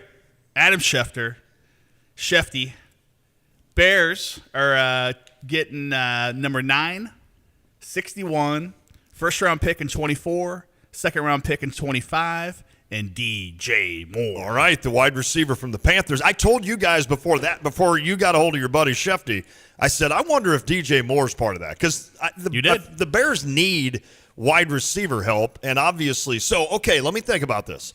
So the Bears move back from 1 to 9, so they're still going to get a really good whatever they need at 9. They could get that Skoronski dude from Northwestern. He's going to go be an offensive lineman for 10 years. But they move back from 1 to 9, but they get a first-rounder this year. Well, it would be number 9. They get the 9th pick. They get the 9th pick. Then they get a third-rounder, extra third-rounder. 61. Okay. And then they get a first-rounder next year. And a second and 25. Okay, so theoretically they'd have 2 first-rounders next year. All right, well, This is interesting, and we'll. I guess this obviously tells you they're sticking with Justin Fields. Justin Fields is their guy. Which I think that's. I think the entire time they probably thought that, but it was kind of fun to think. All right, what if they traded Fields and added even more? Is that enough? Is that haul enough? That's pretty good haul. Well, I mean, obviously, you always want the biggest haul you can possibly get. Yes. And, they've been shopping this thing since Lovie Smith handed it to him on a silver platter. Right. So it must be the best they were going to get. Okay. Now, the real question is, who? And you've got your eye on a guy you think Carolina's going to take. Maybe. I mean, I think they love the big quarterback Richardson from Florida. Okay. And that's a guy they've been watching the whole time. He kind of fits that Cam Newton size. Yeah, you brought that. I mean, and that's kind of his style, right? Ready. Now, who in that? If this does happen, and somebody took that on a DraftKings or whatever line that he would go number one. Ooh. Holy moly! Because he just kept moving up and moving up did. and moving up. But he's a huge guy, big, fast, big. What do you think, Corey? On what's the question again? What do you think of the Bears' move there? The move. I think that's the absolute right thing to do. They're still getting the 9 pick. They are getting a lot of draft picks. Yeah, and that's what they need. They don't need one pick. They need several. And I think that was a very smart move by the Bears. Okay, this is my favorite. It's the Cam Newton cadence. Ready? Here it is. To a national championship, and like Bradford, a #1 pick in the NFL draft the year. Nothing really to challenge. Philly thought they had it. They don't. Second down and a long yard. I don't know why I love that. I love listening to Cam Newton when he was out there with his cadence. All right, well, now you'd have Carolina 1 probably taking for sure taking a QB. Mm-hmm. And we think Richardson. Then you have Houston 2, so Houston kind of sits there and still gets the quarterback probably they want, which would be, I think, Bryce Young. Yeah. Then you've got Arizona in the middle of all that at 3. Will Anderson. Which I am absolutely fine with if you take Will Anderson. Here's the interesting thing. Then Indy's 4. So unless Indy wants a different kind of – then you'd still have the Raiders at like 7 that need a quarterback, and there was one other team at like 6 that maybe needs a quarterback. So now if you're the Cardinals, I guess, you're looking at Indy, the Raiders, and whoever and saying, all right, who's going to give us the best deal? Now, part of me, though, wants Will Anderson on the Cardinals. So I think what I would do is tell everybody – what's your best deal, but secretly say, I'm only trading with Indy because I only want to drop down 1. Right. Because Seattle's there at 5. They're going to take Will Anderson. Yeah, I would think. Yeah, especially after just signing Geno to a new contract. So, this draft's going to be fun, man. Yeah. Although maybe it's not as fun now that the Bears have already traded it. So now, because Houston's not making any trades. Like, they're staying right where they're at. Can you imagine being a Texans fan right now and thinking you could have had the first pick to dangle at least to see what you could get, even though they need a quarterback? They would have taken it anyway. Sure. Yeah, but it hurts. It still hurts. Yeah. When you look and see a team just got multiple picks, players, all because Lovie decided to coach one game hard in the NFL and completely try and take your entire franchise down. It's crazy. All right, Troy Pollard was franchised. Yes, he was. Dak and who's the offensive lineman? Some Howard dude or something. So there were 2 guys for the Cowboys that restructured today, which the Cowboys were $18 million over the cap. Now they have a little money to play with, I guess. So they're back to kind of a little bit of good standing, although you don't have much. No. So there's a will, there's a way. Yeah. Dak Prescott, by the way, was the second highest paid quarterback per season. Yeah. Maybe not the contract itself. At $31 million, I think only Deshaun Watson maybe had made more money than him, or was set to make. It's not right. Zach Martin. Zach Martin. Yeah, okay. Zach Martin. Yeah. Who's a stud? Yeah. How would you rate Dak Prescott in his years as a Cowboys quarterback? The absolute definition of average. Okay. That's just me. I think I'm with you on that his injury, because it was a pretty bad injury. Was. I think that has set him back. Because he used to be able to make a little more plays with his legs. Yep, I agree. And now he's a little tentative on that. But, this year he played, how many games? It was he Like missed 9? the first. Yeah, and he led the league in interceptions. Said that's the first quarterback to ever play that amount of games and lead the league in interceptions. What's up, boys? He tries to. Sometimes I think he tries to make plays when they're just not there. Yeah, I agree. Isn't it funny? Like, I feel like, Corey, that my team is going down the same path yours is, and it scares me because Kyler Murray is a guy that kind of thought of like Dak, Steve Keim decided but he's like, well, before I totally burn this building down, before I, say that I'm having issues, and got to get out of here, he gives Murray this huge contract, and then like 2 weeks later, Murray blows out a knee. So now I almost feel like Dak and Kyler are on kind of the same path, and we'll see, because when people ask me about Kyler Murray, I'm like, well, obviously he's a talented quarterback. Sure. Don't get me wrong. But the thing is, you watch every second of every Cowboys game. Yes, I do. So somebody like me, when I watch Dak Prescott is if they're playing the Cardinals. Sure. Number two, if it's maybe the only game, not only game, I get, used to get the ticket, but let's say it's the biggest game, maybe Eagles, Cowboys, in Dallas at 3:00. Or if I have CeeDee Lamb, or I have Dak Prescott, right? Those are the 4 times I'm watching Dak. I don't see him as much as you do. Sure. So when I hear you say something like, well, he's average, and I honestly, I agree with you. But if I didn't, I'd be like, well, what? Corey's he's just being too big of a fan. I say that about Kyler. Right. I'm being serious. Kyler can't make an 8-yard pass with precision. Now, he can... His ball seems to have a downward spiral. It does. It goes down. It does. Now, he can get out of a 3rd and 15 and then somehow find a guy, Rondale Moore, 48 yards down, and you're like, wow, nobody else can do that. But just your average passes sometimes, I'm like, Yeah. His hands are just too small. Yeah, yeah. And I don't think that's the case with Dak. No. But, he has really, these last 2 seasons, and I'm not by any stretch of the imagination trying to say that Cooper Rush is as talented as Dak Prescott, because he's not. Yeah. But what he does do is he doesn't put the ball in harm's way ever. Ever. And he went 5-1 as a starter. That's interesting. I mean, he just doesn't put the ball in harm's way. He's not going to wow you. No. He's not, but you know what? They were winning.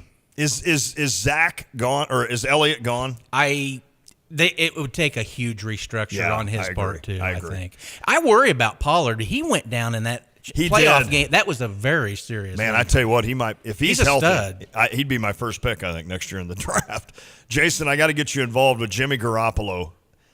Word came out yesterday or today that Carolina was interested in Garoppolo. I don't think that's going to happen now that the trade's been made, but I remember years ago where Arizona had I thought to myself, just draft Jimmy Garoppolo, and he can be your next quarterback right after Carson Palmer, and they didn't. And now they were then searching for, Josh Rosen, who went 10 and then has never even, I don't even know if he's in the league anymore. And then they waste another, a 1 pick on Kyler. And maybe maybe Kyler proves me wrong. I hope he does. But Jimmy Garoppolo's out there. How would you guys rate or talk about his NFL career so far? I mean, he's been in the Super Bowl. Yeah. He's been injury prone. There's no doubt about that. But hadn't he been a pretty good quarterback? For sure. And he's a better fit for a team that's got a solid defense. If you could put him, he was Jets, perfect on the Niners, the right? Niners, the Jets, something like that. Yep.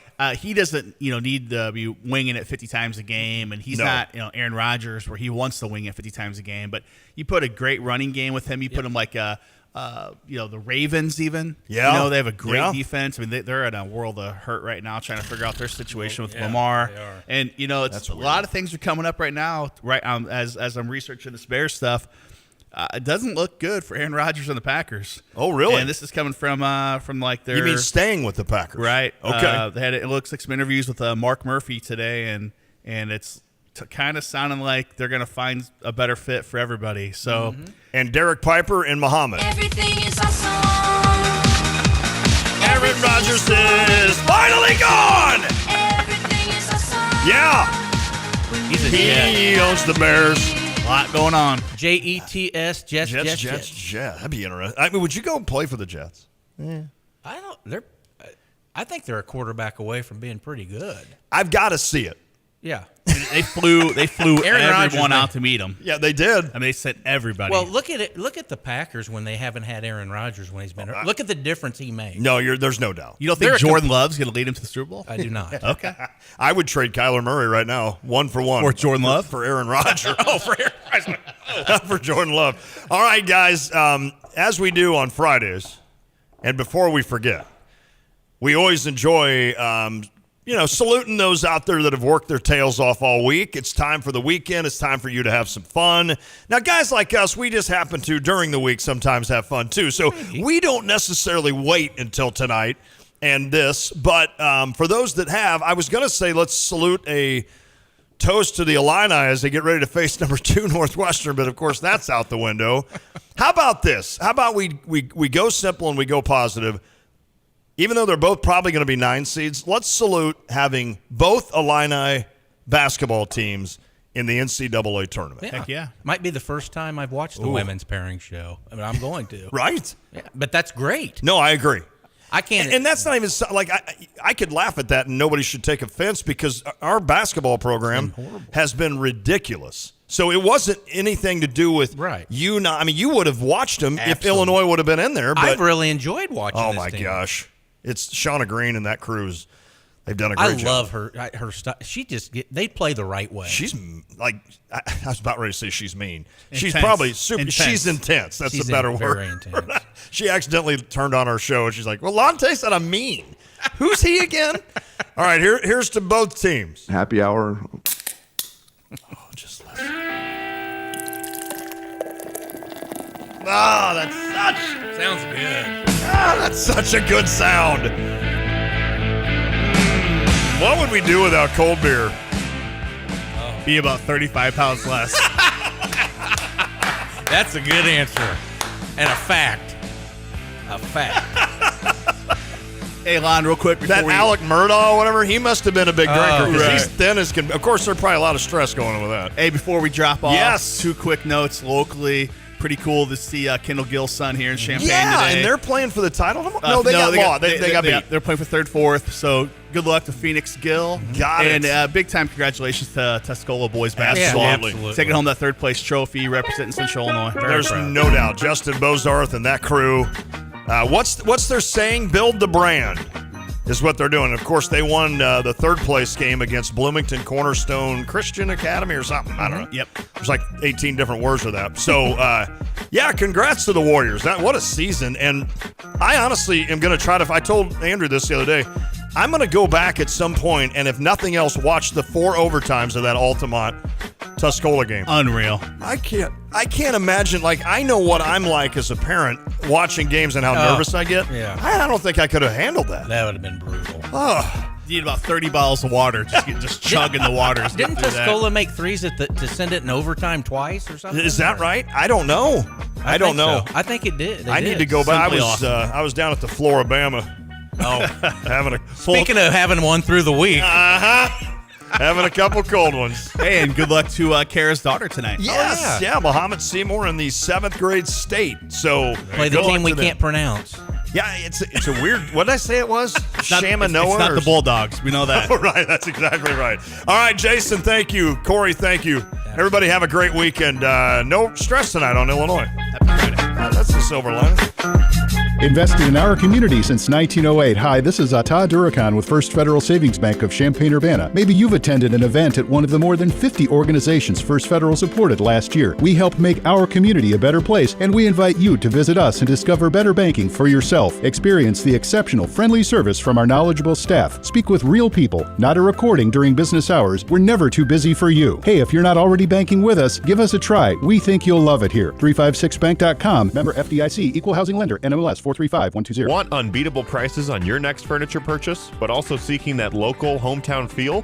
Look no further than Kelsey Furniture in Tuscola. Customers rave about their friendly, established staff, as well as their great selection, amazing prices, and second-to-none delivery service. They're a third-generation local business, and they've always got your best interests at heart. Find the look you love for less. Open 9 to 5 Monday through Saturday, but always available online at kelseyfurniture.com. That's kelseyfurniture.com. Hi, this is Kirk Lehman with Aftershock Decals and Design. And right now we are looking for an honest, hardworking individual that wants a career with Aftershock Decals and Design. If you have any kind of experience wrapping vehicles, tinting windows, we want you. You can't touch this. No, not that kind of wrapper. Can't touch this.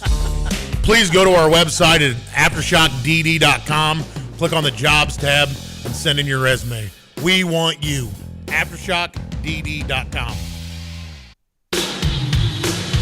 Loud and clearly better. Good vibes. Good vibes. Hi, this is Steve from Good Vibes. And this is Luke Goody from your men's basketball team. Luke, it's great to have you back on the floor. We hope to see a lot of you in March. I was pretty sure we'd get postseason games this year. That's why I hung in there. Well, I guess you watch hours of basketball, but what about other sports? I watch football and baseball, even golf if it's good. You know, DirecTV